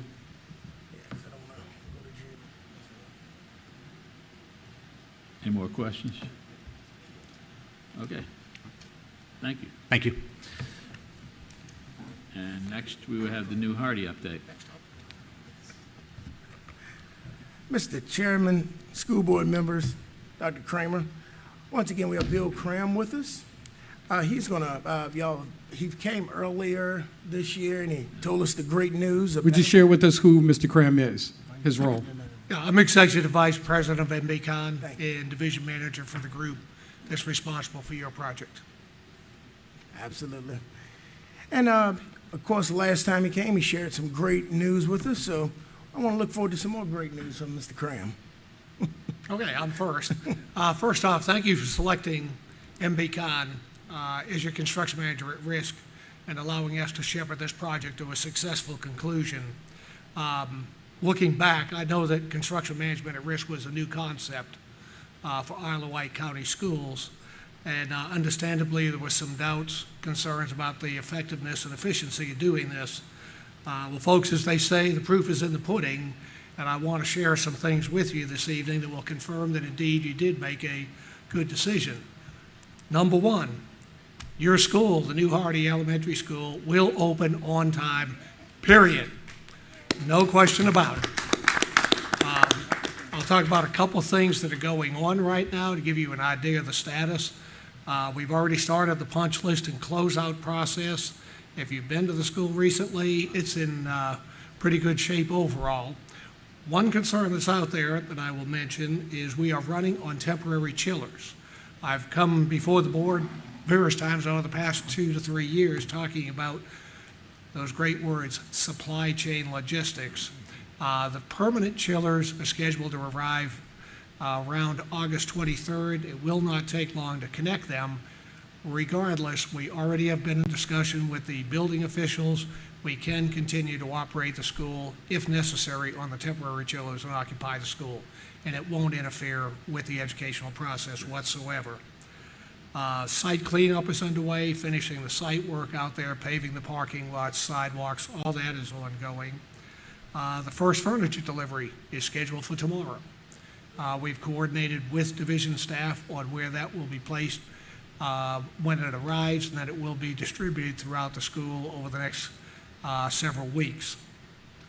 And I think you're aware that after the new school opens, we will still be on site for several months, demoing the old school and installing new playgrounds, parking areas, etc.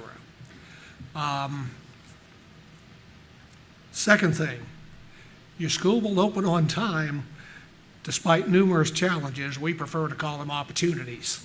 I want to give you a couple of examples of how the construction management construction manager at risk process work to help solve those problems for you.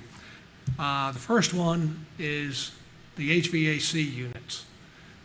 They were ordered early in the project, and they were slated for delivery in November of 2022. And about the first week in November, our HVAC contractor came to us and said, I got some good news and bad news. The good news is the units will be delivered in November. The bad news, it's slipped to November of 23. Instead of throwing up our hands and say, well, we're not going to open the school, we went to work, partnership with our subcontractor, with your architect, RRMM, their engineers. We quickly found another supplier that could provide the units at a shorter time frame. Everybody teamed together. It was a great process working together to find this solution, get the submittals approved quickly, expedite delivery. Those units are in place now. And, oh, by the way, there was no additional cost to Wight County Schools for doing that. Second example is filling the water tower. It's been quite an interesting process over the last month. The permanent water line to the school is in process but has not been completed. You may not realize this, but that's a 500,000-gallon water tank. The initial fill process was through a 2-inch garden hose. Didn't work real well. We got together, again, with the architects, the engineers, staff from the division, Don Jennings, various other parties from the county, and came together to form a plan to fill it partly from the water system, partly with tanker trucks coming in, putting a 20,000-gallon tank on site and pumping it, working 12 hours a day, 6 and 7 days a week. I'm happy to report that the tank is full. It meets the chlorination standards, and the first bacteria test is approved, and we're waiting the results. We'll have them tomorrow morning. But once we have that, the tank is operational. We need to connect it to the school to pressurize the system. But those are just two examples of the construction management at risk process. It's a true partnership working with the design team and the school division to make things happen and find solutions instead of just throwing problems at you.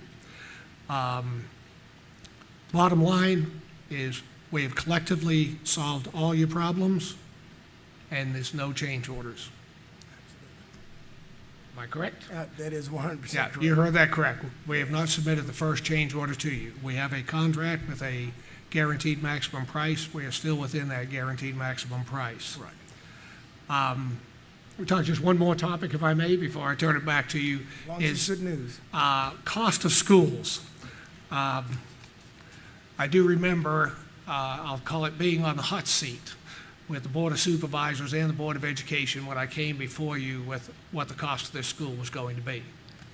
Memory serves me correct, your original budget was around $27 million, $28 million, and we came in with a $36 million number that deservedly so. People went, a school can't possibly cost that much.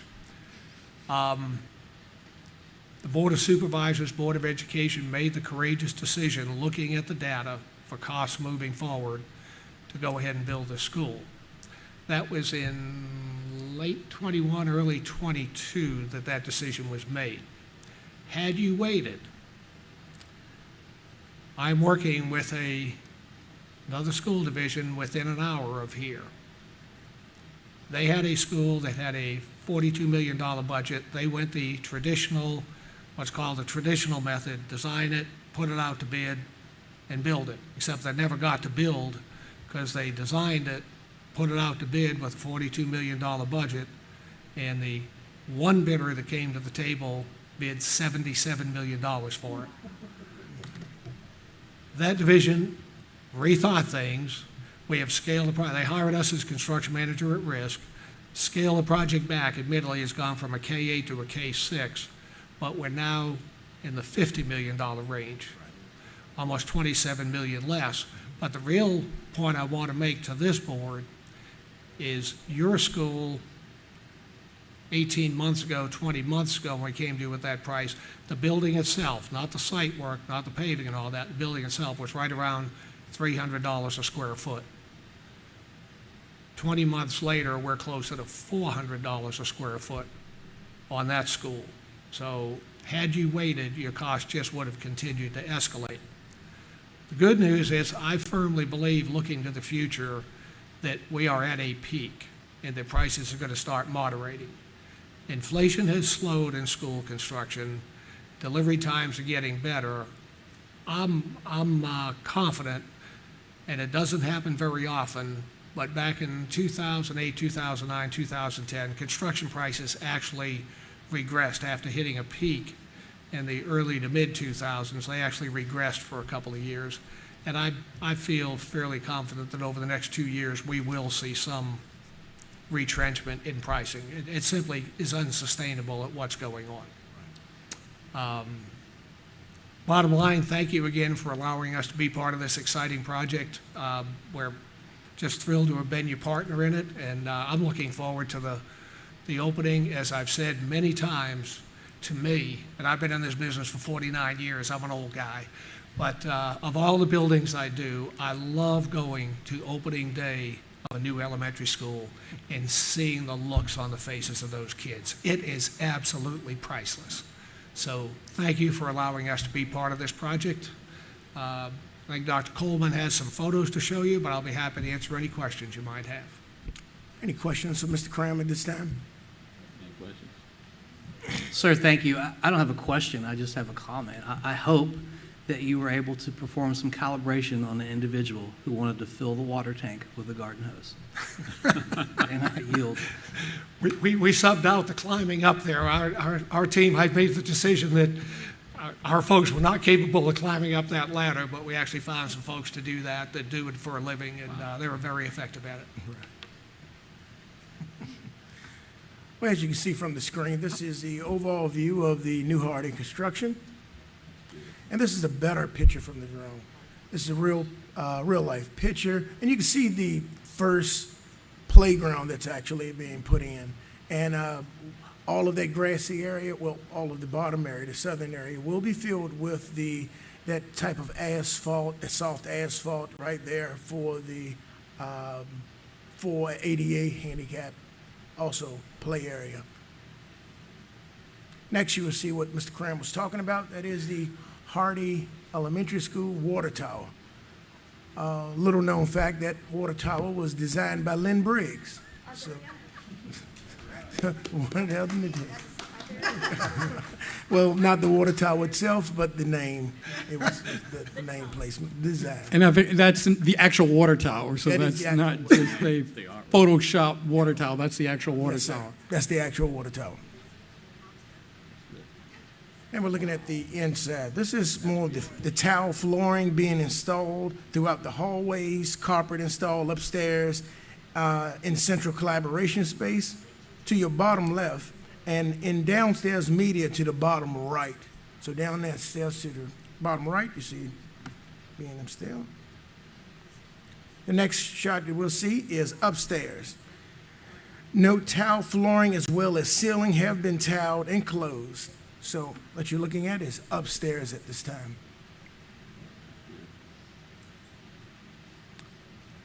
All right.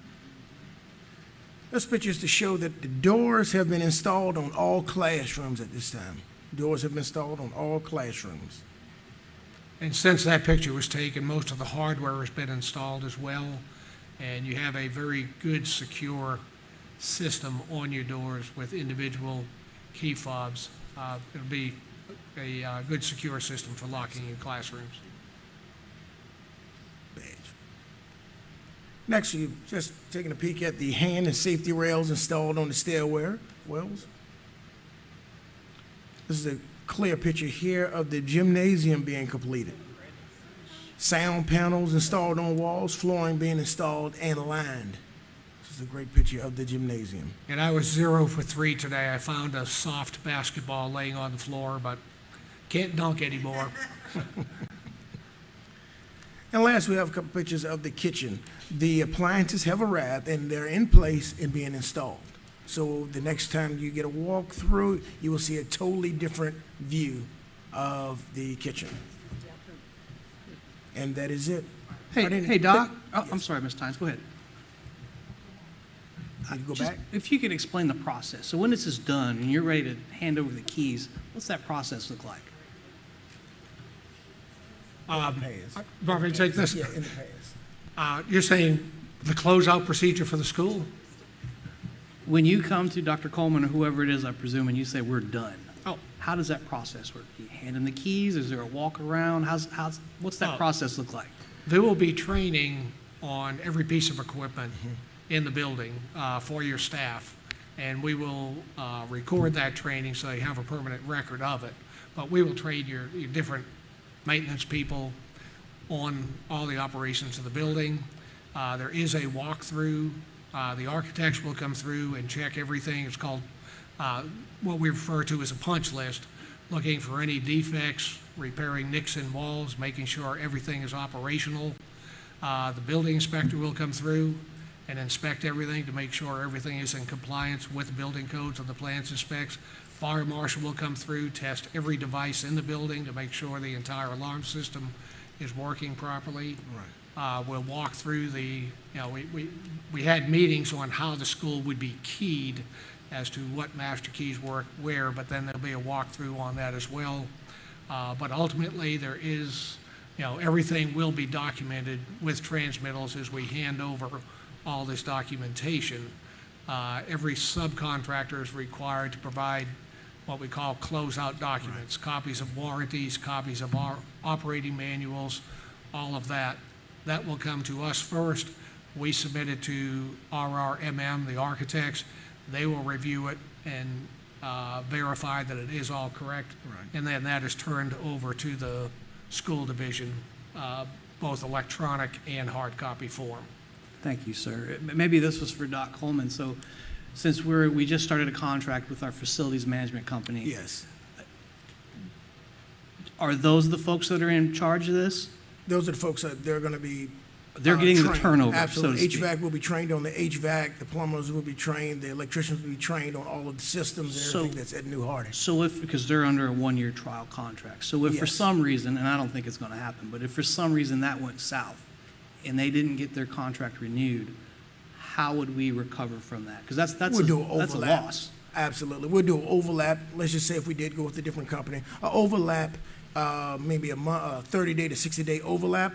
The new HVAC guys will replace the old HVAC, it will be an overlap of those existing employees in order to make sure that that knowledge is not lost. But in most cases, once the companies turn over, they normally acquire a lot of the same employees that worked there before, just FYI.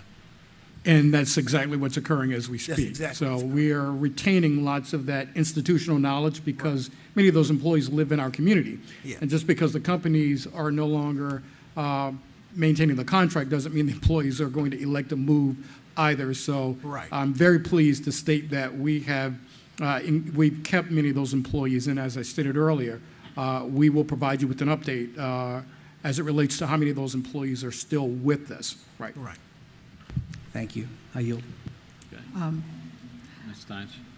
Mr. Chair, I just want to say something to Ms. Cam. Ms. Cam, thank you very much. I remember early on, I think I asked you some questions, and my major question was, I think earlier this year, was, will the school open on time? And you answered that today, and I would like to thank you and your team for making that happen, because you shared with us some of the mishaps you all had, but you worked through it. Thank you very much. I also want to share with you that that Hardy Elementary is very, very, I'm very close to that. I started my first formative years of school at Hardy Elementary in 1964. And I went to Hardy through 6th grade when I transitioned over to Smithville High School. A lot of wonderful people have completed their education at Hardy Elementary, the old Hardy Elementary. And Mrs. Barlow Briggs, that just designed the water tower, she's one. And I just want you to know, but that's just like any school district, but this is a rural school district. But we had some wonderful people that have walked the halls of Hardy Elementary, and they have gone out into the world, and they have become productive citizens, okay? And I just want you to know that. And I appreciate what you are doing, building educational institutions. So the people that have already gone through some of those buildings that you have built, they can maybe send their offspring back to some of those buildings as well, okay? Because that's what I did with the old Hardy. And I appreciate it. I'm going to be very emotional today when they have the dedication, because I have invited a lot of my classmates that I was in school with at Hardy, and they're planning to come. It's a community thing, like Dr. Kramer just mentioned about staff living in the community. Hardy has always been a community school like some of the others here, but it has always been a close-knit community school. Well, thank you for those comments, and it's always mixed emotions when you have a situation like this. The excitement of the new Hardy, but there's the sentimental attachment to the old Hardy. I'm fortunate that, maybe it's fortunate, all three of the schools I attended as a child are still in operation, including an elementary school that this marks the 130th consecutive year. It opened in 1893. Wow. And it is still in operation up in Lynn, Massachusetts. So I can appreciate your comments, and I just look forward to seeing you all at the opening. And this new Hardy, I'm hoping it'll be there for 100 or more years for young minds to be educated. Thank you. Thank you, gentlemen. Thank you. And next, we will have the vacancy update from Mrs. Sullivan.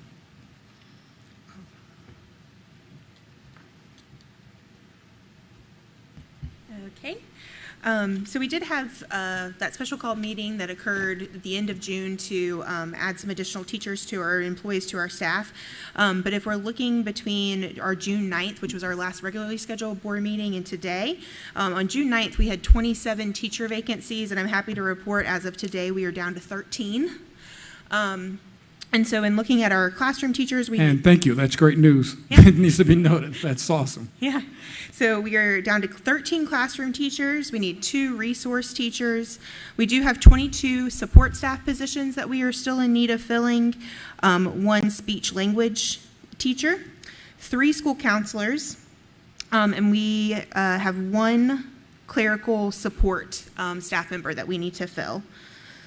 So I'm happy to answer. I guess one important thing is to note is this time our vacancies are pretty spread out amongst the schools, and even within the schools spread out amongst departments, which is a good thing. You don't want to see, that we need 5 history teachers, or, at one school we have a really high vacancy rate and not at others. So it's good to note that our vacancies are spread across for those that we do have left, especially by ratio of the number of staff that they have. But if you have any specific questions about any vacancies or a particular school, I'm happy to answer those questions for you. Mrs. Tynes. Yeah, Mr. Chair, thank you. Ms. Sullivan, I think the last time I asked you this question, and I wanted to ask you specifically about Hardy Elementary School, because I think that was the one you were telling me as far as elementary, that you had a lot of vacancies. How are you coming with those? Yes, I was most concerned about Hardy at our last meeting, but we are down to needing 2 classroom teachers at Hardy. Okay. We do have 4 support staff, so instructional assistants that we need, and then 1 speech language there. But yeah, just 2 classroom teachers, and I do know that Mrs. Denson has interviews, 2 interviews set up for this week for classroom teachers. So we're hopeful that those will turn out well. Thank you. Any other questions about any particular schools or departments? No other questions? Oh, Mr. Marsh? No question, just thank you. I know that you've been running around like a wild lady, so I appreciate all the time and energy you're putting into it. Yeah, So I have a wonderful department and lots of supporting hiring managers that are helping make it work, so. Thank you. Okay, next we have the compensation study. So you might as well stay. Yes, so in our strategic plan, one of the focuses is on staff recruitment and retention. And I know it's been one of Dr. Kramer's points that he shared with us since probably you could watch on the very first school board meeting that he sat in about how important it is to compensate the employees that you have in order to keep them.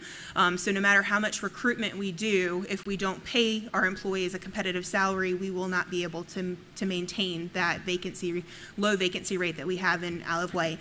And so one of the key performance indicators that we would like to use moving forward is a compensation study to gather baseline data and then come up with a strategic plan around improvements to compensation. Compensation studies are something that a lot of our surrounding divisions do frequently. The last time Isle of Wight engaged in a compensation study that we have record of was 2006. And so it's been quite some time. Recently, Surrey, Norfolk, Dinwiddie, Charlottesville, Roanoke City, those all, Chesapeake just recently is wrapping theirs up. And so a lot of our local divisions perform those every other, if not every year, to make sure that they're staying on pace with the industry. And so we would definitely are looking into engaging in one of those in order to inform our next budget. I've done some preliminary investigation and research into companies that local divisions have worked with.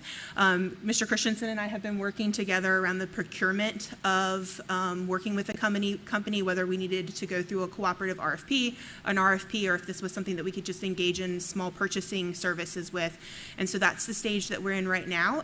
Also looking at developing the scope of work, which we of course want your feedback in, and looking at compensation studies can vary. They can have a very small focus if you're only looking at like one category of staff or a specific title position, you want to look at their pay, and then you can have a very comprehensive one. My personal, because we have opinions since we haven't done one since 2006, would to look at a large picture and really look at a lot of different points in the scope of work. But as we develop that, we are looking forward to getting your feedback on what you would like our focuses to be in the compensation study, and look forward to sharing samples with you from other divisions so that you can have that information to make decisions on. Thank you, Mrs. Sullivan. I'm glad you said that you wanted some input, so I'll give you a little bit right now before I open it up for other questions. I've given this a lot of thought. We've talked about it. Mrs. Steins and I have talked about it a little bit. But what I'd like to see is for us to identify the fair and appropriate compensation for every staff member based on their position, their knowledge, skills, abilities, years of experience, as well as their breadth of experience. Now, when I say that breadth of experience, I mean, they have multiple degrees, qualified to teach in multiple disciplines, length of time with the division, as well as experience in any form of careers, particularly for career switchers. I'd also like to see appropriate pay for each supplemental position. We may have it, we may not, I don't know. And what's the appropriate cap on salaries, tiered by position type? It's going to be different for a cap on a deputy superintendent than it is on a teacher. And so, I'd really like to see what that should be. Appropriately structured longevity increases, across the board. Appropriate pay formulas for promotions. I understand, what you've explained to me. I think there could be a better formula. And I may be wrong, but I just think there could. And one thing that I really like to see, because I've had it in my whole career, practical monetary awards programs. And I don't mean saying, hey, every teacher gets $1,000 this year. I mean our best teachers, by the data, driven by data, can get a certain number of teachers per school, a certain percentage, can get a bonus each year. And that would have to be driven by some type of board. But they're the types of things I would like to see in a study. And some of these things, the study may come back and say, no, you can't do that. Some may say, hey, this is the way to go. So. Anybody? Mr. Marsh? I've got more questions than suggestions. I really do. We've heard it time and time again. Dr. Kramer's advocated relentlessly. We need to make sure that our compensation is on par at a minimum with what the surrounding teachers are getting. It's my understanding, and you folks are the professionals with this education bit here, but it sounds to me like teachers are in high demand everywhere. And if school divisions are pulling teachers and superintendents from other states, well, I think we need to look around and really do our homework and figure out who's doing this right. I wouldn't get tunnel vision in this region. Maybe we need to look outside a little bit and figure out who's doing it right, who's doing it wrong, and learn from other people's mistakes. But I fully support it. I echo Mr. Chairman's suggestions. I'm sure there's some other sound reasoning in things that we need to look at. I just don't know. So I would welcome some sort of presentation to say, hey, this is what we think. Give us some options. So this is a low end, this is a high end, in depth, and what's it going to cost us? I mean, that's got to be a part of the equation too. I have no idea what something like this would cost. And if we haven't done it since '06, then odds are we don't really have anybody who's been through it. So I yield. Mrs. Tynes? Madam Chair, we have, Isle of Wight County has always been a county, pretty much we're the largest county in the Hampton Roads area. And one thing we can offer staff members when they come here to work for us, we pretty much have been able to offer them safety as far as coming into our schools and working. And I'm not going to say that all of the other school districts cannot offer that, but if we think about the last few years or so, things we've heard in our surrounding area, we are in the Hampton Roads area, we have offered them safety. And I think that's what a lot of people opt to come here. We offer them, if they're coming with their family, we can offer them a safe community for raising their children, as well as bringing their children here. They get incentives sometime. It depends on where they're located in the county. And a lot of things we have offered our staff for doing these things. So this is why they want to come here. And this year, I would like to again thank Mrs. Sullivan and her team. They have worked very hard. When others were off on holidays, they were here interviewing. Thank you very much, Mrs. Sullivan. You have done a lot to fill the gap. Thank you. Thank you. Yes, and you're right. Like we had said in our last meeting, the climate and culture is why a lot of our employees come to work in Isle of Wight, and we just want to make sure that we're rewarding them through the compensation with that as well, so that they want to stay here with us, and they understand the value that we believe that their work has.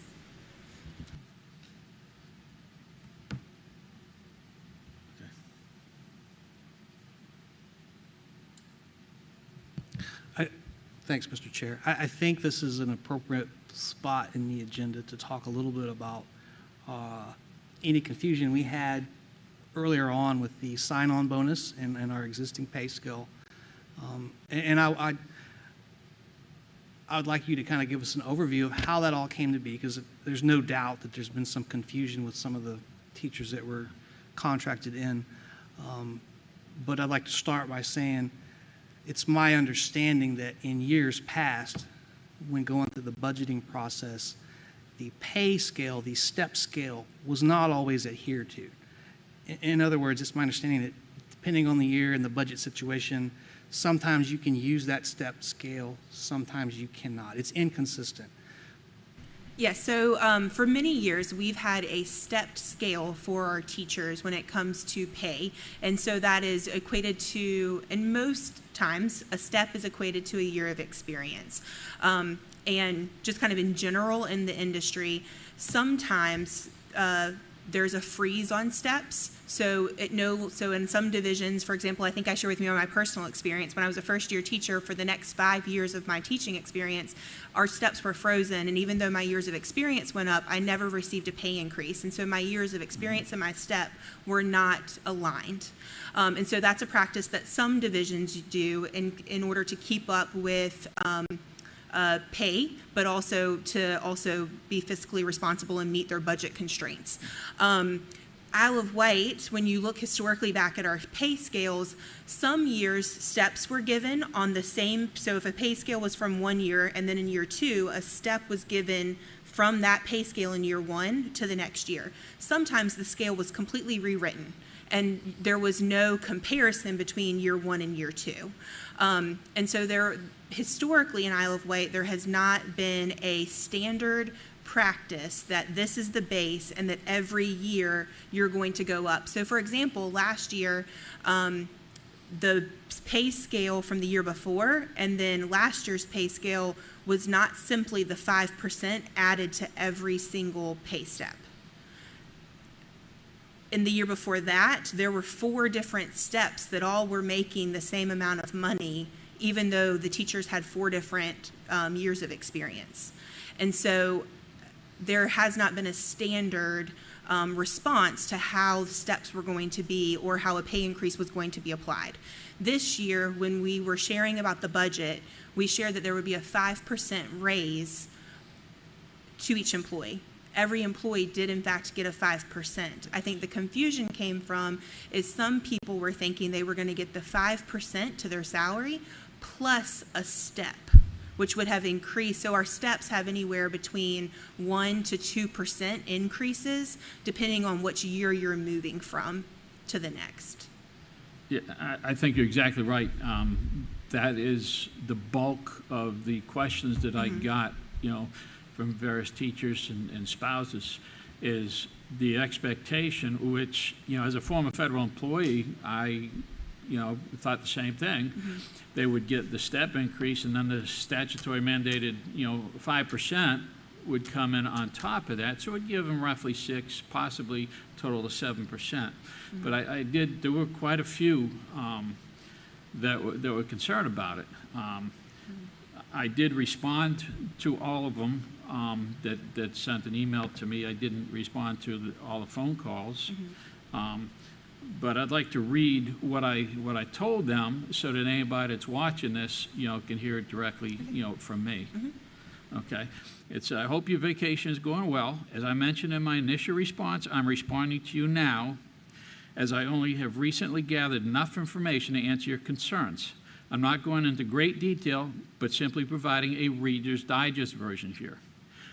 During the 2024 budget discussions between Superintendent Kramer and his staff and the school board, everyone was in sync concerning a 5% raise in the Commonwealth's 2023 to 24 biannual budget, 22 to 24 biannual budget. However, that was not true concerning the pay for experience, including step increases. Vice Chair Marsh and I worked very closely with the Board of Supervisors to increase the budget to meet the needs of the school division as we understood them at the time.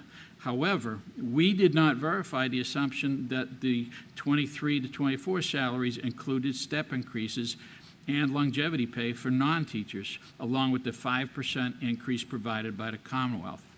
Unfortunately, as I recently found out, the salaries were computed for that budget. Step increases and longevity pay for non-teachers were considered too expensive, so they were not incorporated into the superintendent's proposed budget, which contained a salary structure that the school board ultimately adopted. The fact that the school board was not informed of this was an oversight. If we were aware, I don't know if we could have successfully included anything beyond what we approved, as the step and longevity increases would have added over $1.2 million to the proposed budget, but we certainly would have discussed it. I know it's not what you want to hear, but since over 70% of our budget is for pay and benefits, there's really nothing we can do to increase pay at this point. But as a result of everything I've learned over the past 2 weeks, establishing competitive pay for all importance is a bigger priority for me than ever. While I believe some employees have paid very well, there's room for improvement for others, particularly teachers. To identify the appropriate pay for all employees before the 2024-25 school year, I'm proposing the school board contract with a consulting firm specializing in analyzing pay and benefits for public employees at the July regular school board meeting. This way, we will have the data necessary to argue for targeted pay raises next year, so you can make the right decisions for yourselves and your families as soon as the 24-25 budget is approved. And that said, I hope each of you will decide to stay in the Isle of Wight School Division. Although I didn't appreciate how this occurred, the school board is ultimately responsible for the entire budget, including any increases in pay or lack thereof. So as the board chairman, I take full responsibility for the lack of awareness that step increases and longevity pay were not included in the 2023 to 2024 salaries. And, we had talked after I wrote this, and now, Superintendent is proposing this, and I'm very thankful for that, and I think the teachers will be as well. Can I echo? Yes. Thanks, Mr. Chair. I echo the sentiments. Mr. Colick and I went through similar emails with a handful of teachers, quite a few actually, that were confused. I think the crux of the issue is the inconsistency or the inability to set expectations. So as a current federal employee, and I've been a federal employee since 1997, I know that every 2 years I'm going to get a pay raise, period. And Doc Coleman's nodding his head. He knows. So I can count on that. When the federal government approves a pay raise, I know that that pay chart as a whole is going to increase to some determined amount. I suggest that we look at something like that, find some consistencies. Again, I don't know who's got this right. I don't know if this is standard practice across Department of Education. I don't know. But it seems like consistency is probably the step in the right direction. And I yield. Dr. Kramer? Thank you, Mr. Chair. I do agree with you, and thank you for sharing your remarks with us, Mr. Chair. I think what we need to do, and thank you for owning that, I too own that. I think we need to be more explicit in the future, and as we construct the 2024-25 budget, we will certainly, I think, speak about that, whether that's included. If it's not going to be included, then I think one of you alluded to the fact that it's going to be a cost, a significant cost. And even if we can't afford it, I think we need to share with people why it's not included. I think people made the assumption that it's automatic, and it unfortunately isn't. I've been around long enough where I've not had steps in other places that I've worked. So it's not a guarantee, but we just need to be clear about that as we create the next budget. If I may as well, we talked about the compensation study. A few of you alluded to this, Mrs. Tynes, Mr. Vice Chair, and Mr. Chair. We do not live or work in a vacuum. We have to be comparable to our neighbors. Yes. You know, it's a very competitive market, and it's simple laws of economics, supply and demand. When there's less supply, there's greater demand, and we are all competing. I'll tell you, the report that Mrs. Sullivan just provided, I have some really good connections with my colleagues in our surrounding divisions. They don't have that great news.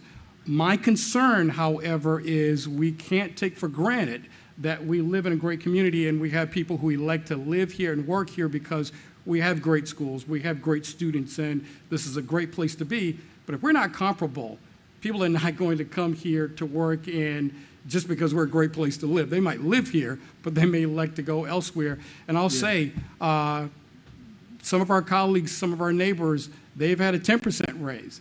Another one just this year, a 7% raise.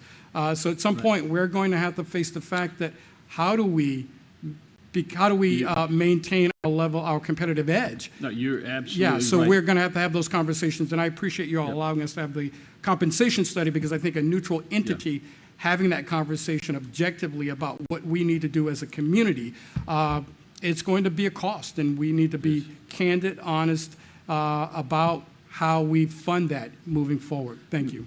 Yes, Dr. Kramer, you're absolutely right, and I've had a couple offline conversations with some of the Board of Supervisors, and I'm confident we have the data to show them what the pay scale should be, that I think we will be able to achieve a little bit more than just what the state requires. I think we'll be able to close that gap. Completely, maybe not, but we'll be able to close it enough to, keep any teacher that might be considering leaving because of pay here. Yeah, I think we can accomplish that, but we've got to have the data. The data is key. So I'll come back to you, I believe, in the month of August with an update on that and the work that we're doing and share with you what our next steps can be. Perfect. Thank you, Mrs. Sullivan. Mm-hmm.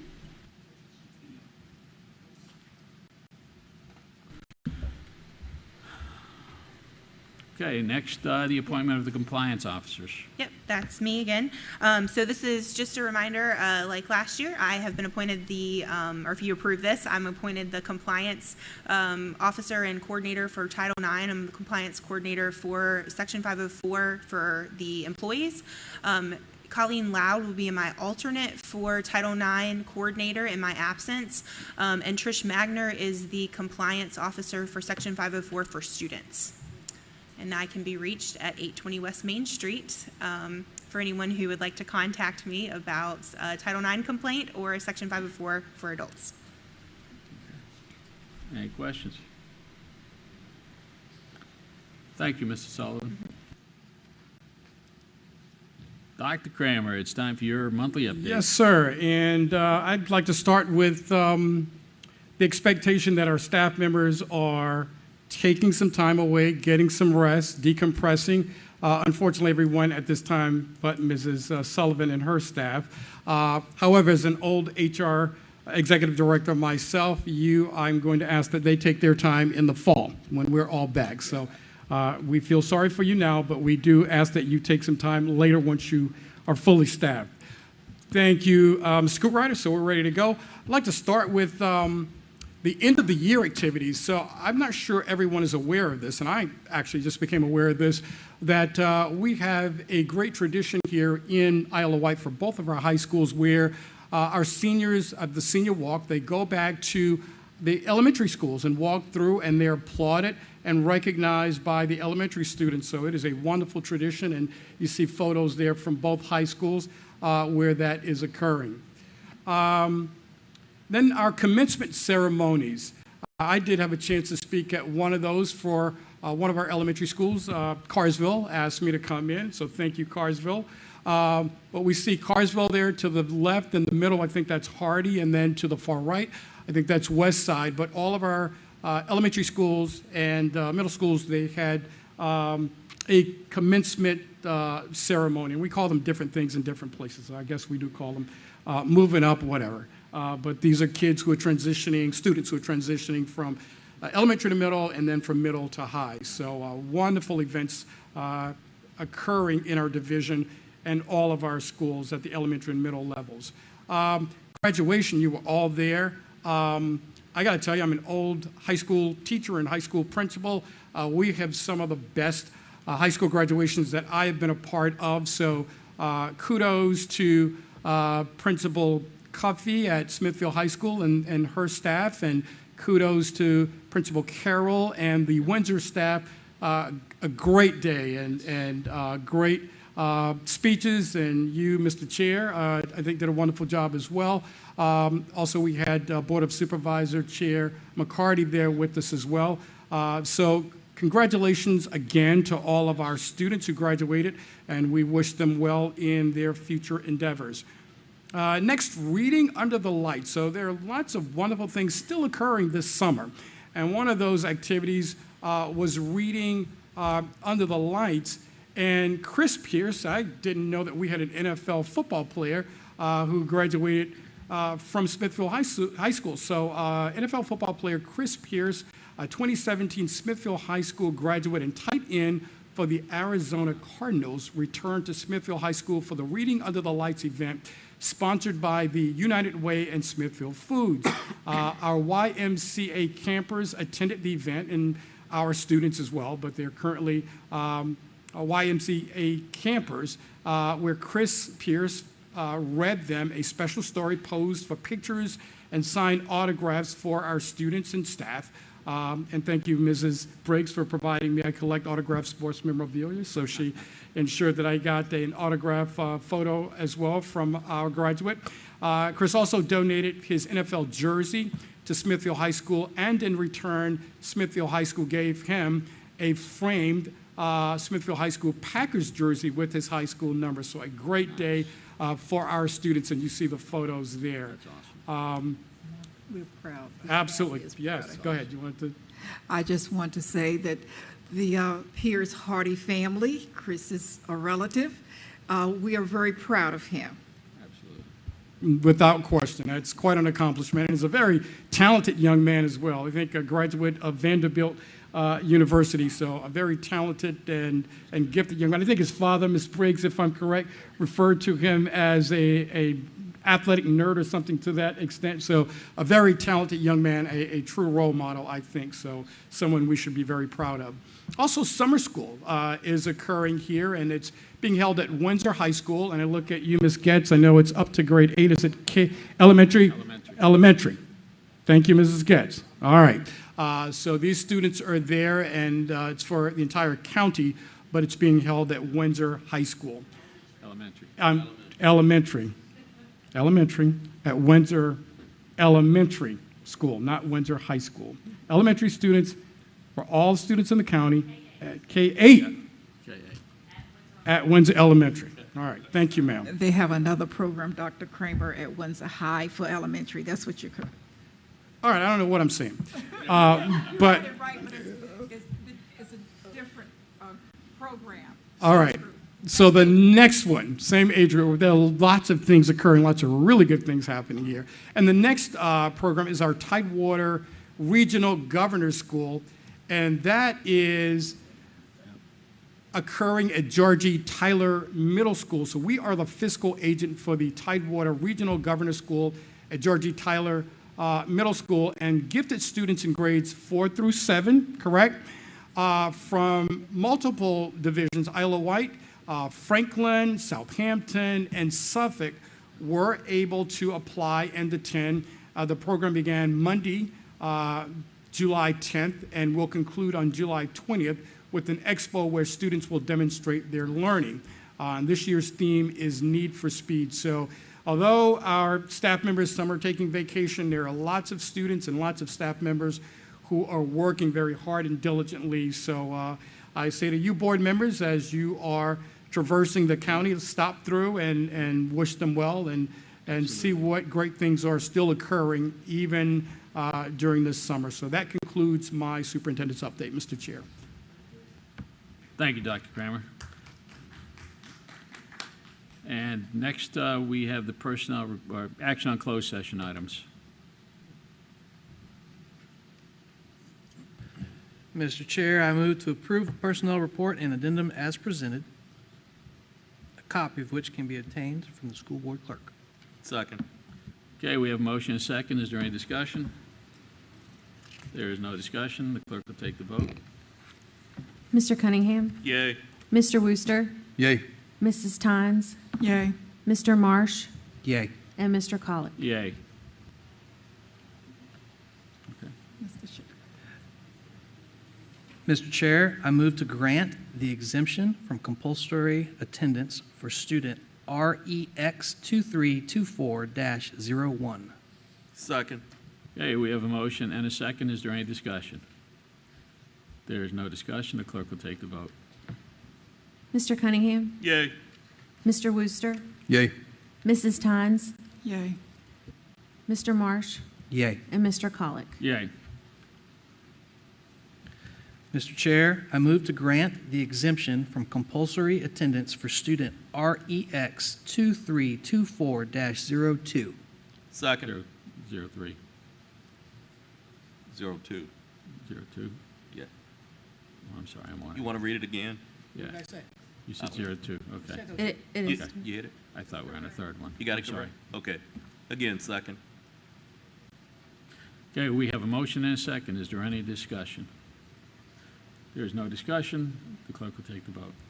Mr. Cunningham? Okay, now. Yay. Mr. Wooster? Yay. Mrs. Tynes? Yay. Mr. Marsh? Yay. And Mr. Colick? Yes. Okay. Mr. Chair, I move to grant the exemption from compulsory attendance for student REX 2324-03. Second. We have a motion and a second. Any discussion? Hearing none, the clerk will take the vote. Mr. Cunningham? Yay. Mr. Wooster? Yay. Mrs. Tynes? Yay. Mr. Marsh? Yay. And Mr. Colick? Yay.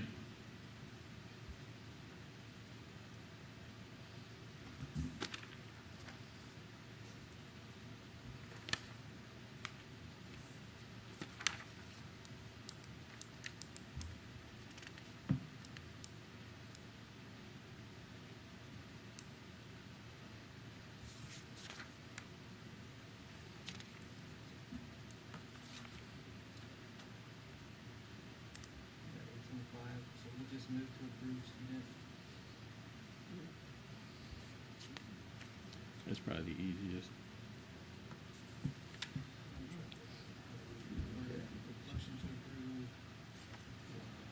We're not approving it. We're just gonna-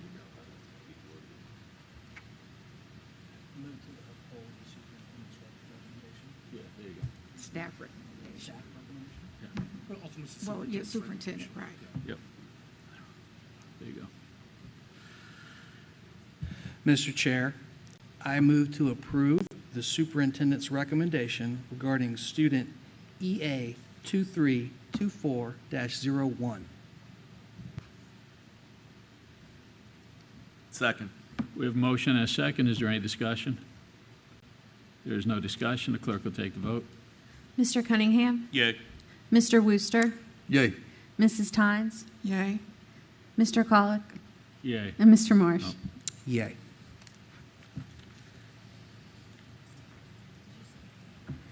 Mr. Chair, I move to approve the superintendent's recommendation regarding student EA 2324-02.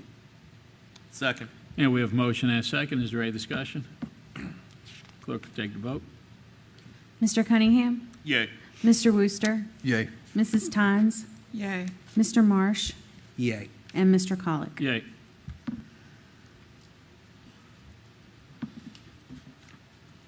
Okay, next we're going to move on to the old business.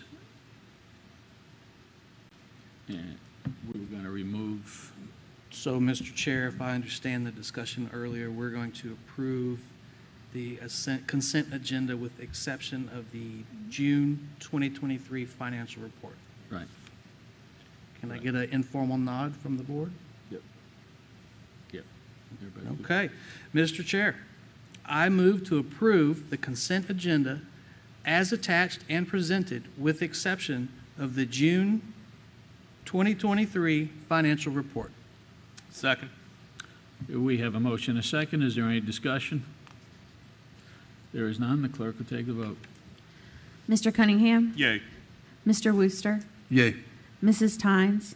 Yay. Mr. Marsh? Yay. And Mr. Colick? Yay.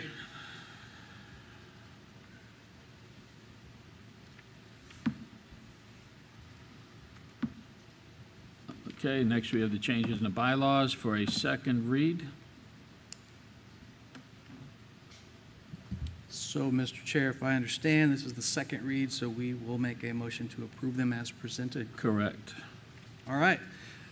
That said, Mr. Chair, I move to approve the bylaws as presented. Second. We have a motion and a second. Is there any discussion? Just for the sake of saying, Mr. Chair, as we proceed into the next agenda item, it is going to drive further bylaw changes in the forthcoming meeting. So Yeah. I yield. Okay, there's no discussion. The clerk will take the vote. Mr. Cunningham? Nay. Mr. Wooster? Yay. Mrs. Tynes? Nay. Mr. Marsh? Yay. And Mr. Colick? Yay.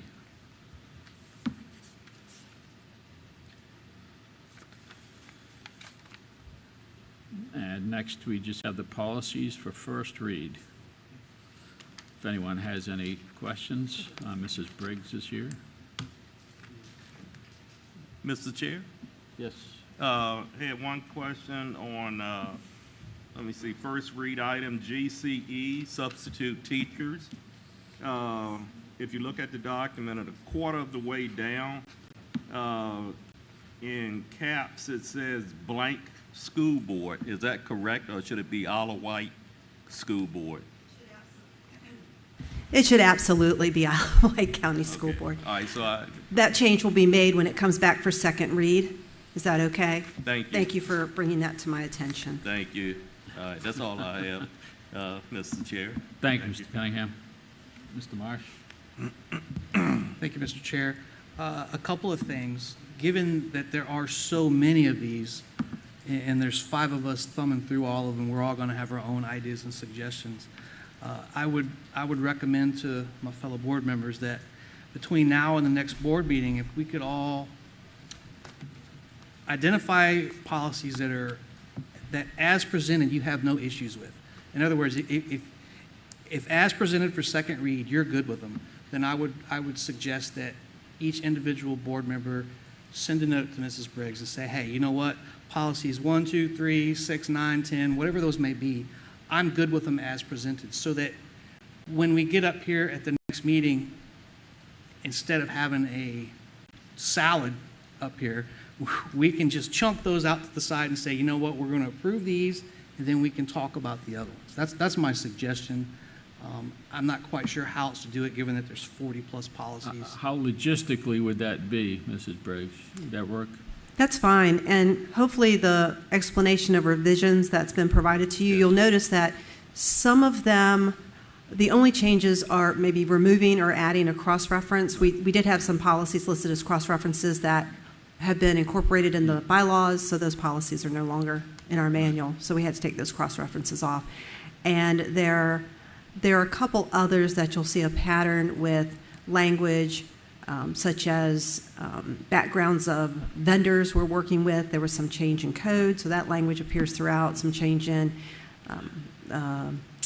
physician's assistant, and it now says like licensed, a medical professional. I think with the information you provided, the notes, they're going to be very valuable in cutting down the number of things that we say we got an issue with. I really do. And I would highly encourage the board members to please contact me at any time about a policy. You don't have to get all of your questions in one email. As you're going through them, I'm okay getting 20 emails from you, and I can work on them as I get them. Mr. Chair, I have taken up Mrs. Briggs on that over the past a Well, few days. I didn't offer before he took it up. So. I do If you don't appreciate mind. you helping me out. Yeah. I am a self-proclaimed nerd and stickler for the policy, and I like to dig into it. And I have given her quite a few suggestions. Most of it's just minor grammatical stuff. Either way, there are two items that I wanted to bring up on Mrs. Briggs' behalf, because I asked her, as the policy person for Wight County Schools, do you have any big head hurters? And her response was, no, not really, more of an implementation concerns. And I'll let her talk to it, but there were two things. One was about the report of bullying. Legislation was passed that we're now required by law to report any instance of bullying within 24 business hours. Now, 24 clock hours, not 24 business hours. So Mrs. Briggs expressed that her concern was making sure that we were clear and articulate in the policy so that teachers and administrators knew what the expectation or the requirement is. Right. And the other one was specific to policy JEA, and I'll let Ms. Briggs talk to that.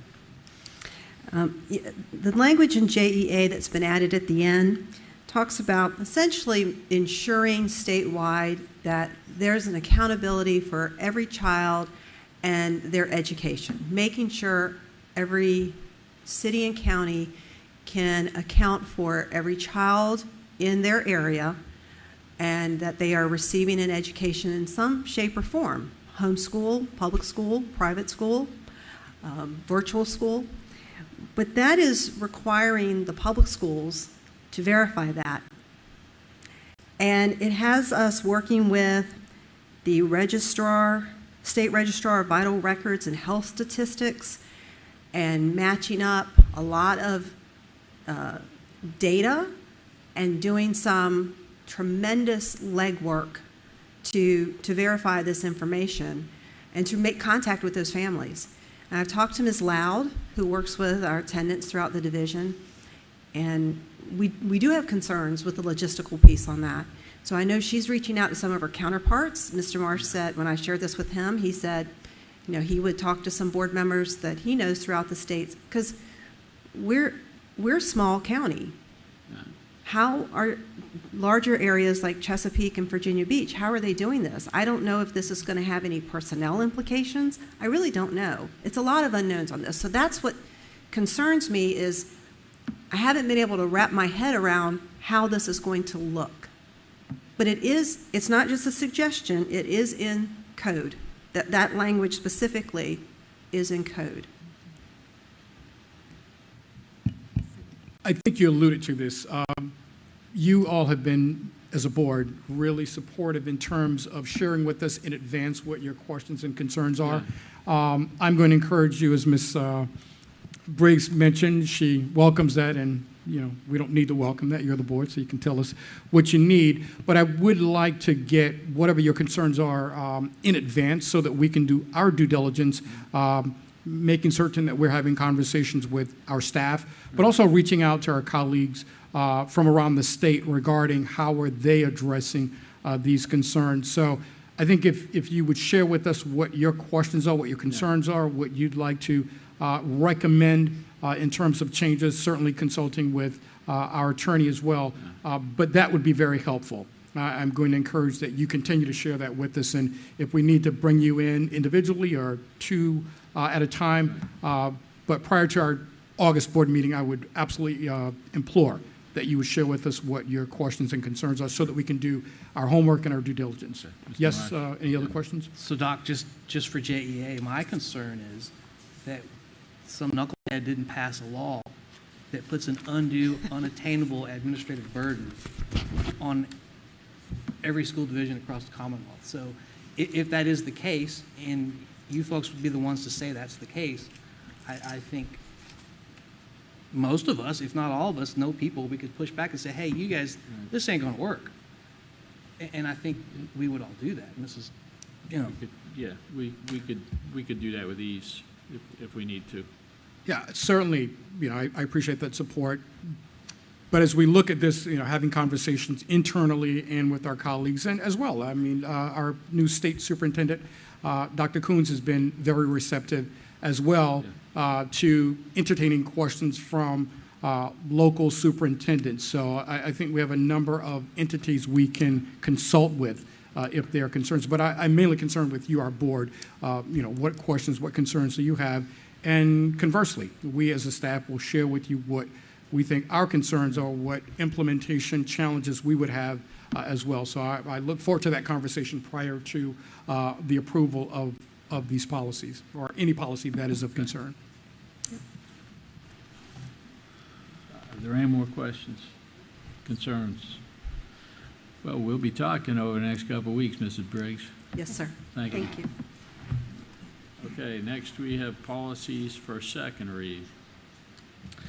Mr. Chair, I move to approve the second read policies as presented. Second. Okay, we have a motion and a second. Is there any discussion? Mr. Chair, I just have one question on this. Yeah.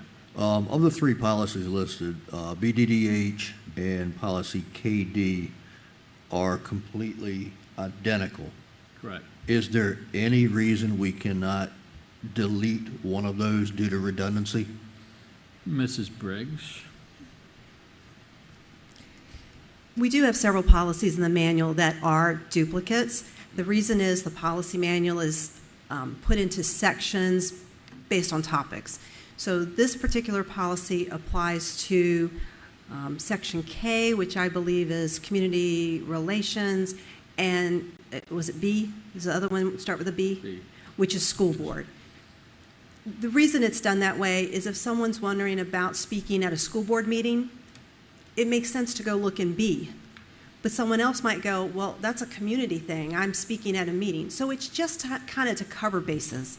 You'll see that there are several policies that apply to students and staff. They'll be both in Section J and G for staff and personnel. It's just sort of to make it easier for the public to locate information they may be looking for. And it's very easy on our end to keep up with it because it's just flip-flopping the header. Okay. And you can do, obviously, you're the board, but that's why it's done that way. And I don't know if Pac has any further information to share on that from his experience. No, that's a great explanation, Lynn. Ah, thank you, Pac. Just one more question. If either one of these policies were deleted, would that mess up anything with the referencing for other situations? Very possibly. Okay. Yeah. We essentially, what I had to do when the bylaws were adopted, I had to look at every policy to see if any of the policies were referenced that had been put in the bylaws. So I'd really have to scrub every policy to see if the one you're deleting was referenced on another. That's some of the ones you do have before you for first read. It's just the policy cross-reference is no longer part of our manual because it's been put in the bylaws. So yes, it could, a consequence of that could be that further policies come back to you for revision to remove that cross-reference policy. Yes, sir. Okay. Thanks. Yes, sir. I yield. Is there any more discussion? Okay, the clerk will take the vote. Mr. Cunningham? Yay. Mr. Wooster? Yay. Mrs. Tynes? Yay. Mr. Marsh? Yay. And Mr. Colick? Yay. Okay, next we just have the regulations and exhibits.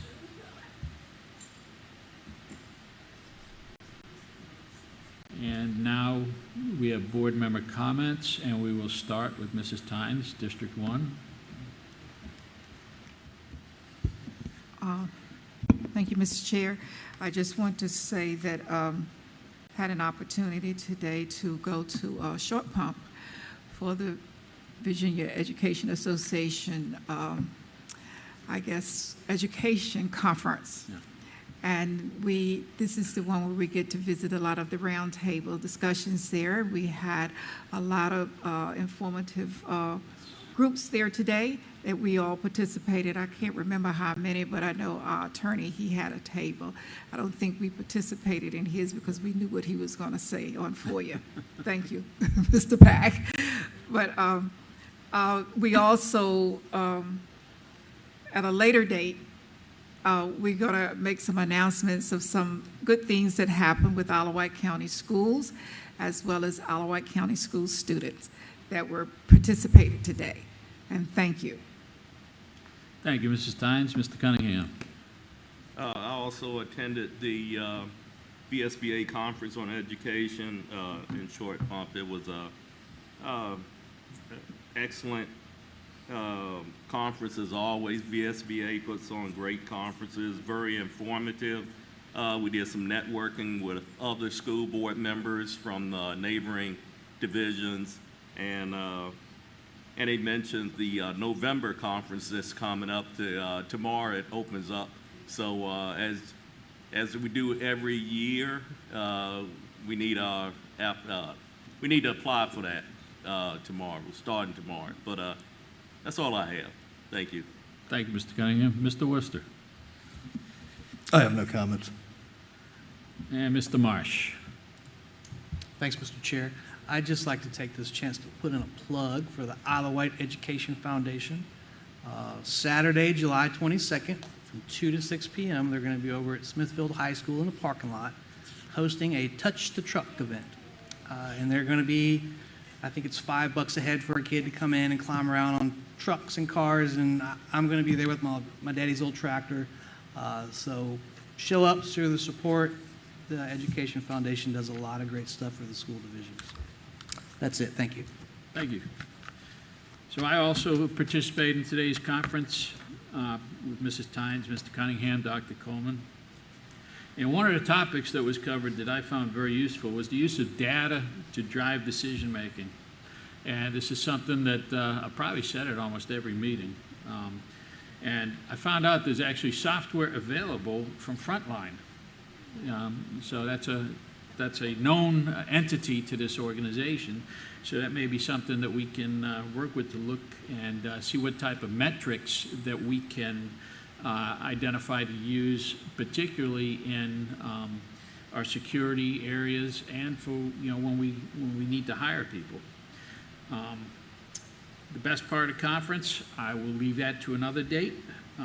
But next week I'm going to be visiting Carsville Elementary School and meeting with the new principal. I've got quite a list of topics from teachers, parents, grandparents, and just Carsville residents.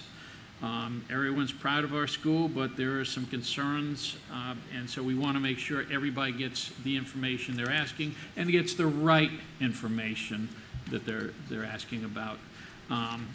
And other than that, that is it. Mrs. Tynes. I'm sorry, before you adjourn, at the conference today, I don't know if the culinary arts students or the jazz band, Smithfield High School jazz band students and staff are listening to our meeting this evening, but when we got to the conference this morning, the individuals that participated in the spring conference at Smithfield High School for Virginia School Board Association, they were still talking and telling everyone in attendance, you must go to Isle of Wight County and eat the food, all of the food that we had to offer, the CTE Culinary Arts Program had to offer, and the lovely music. I just want to say that. And I was shocked when I heard this. These are the people they were pointing to us when we came in. So we were really proud. Today we had another jazz band from Essex County, and they were there, and I mentioned to the gentleman from Essex County that came to the spring conference, maybe we get our two jazz bands together because they had an excellent one as well. And we have what they call those little band, whatever. Yeah, do the jazz band thing. Battle of the Bands. Thank you, Battle of the Bands, right. Thank you. Okay, if nobody has anything else, this meeting is adjourned.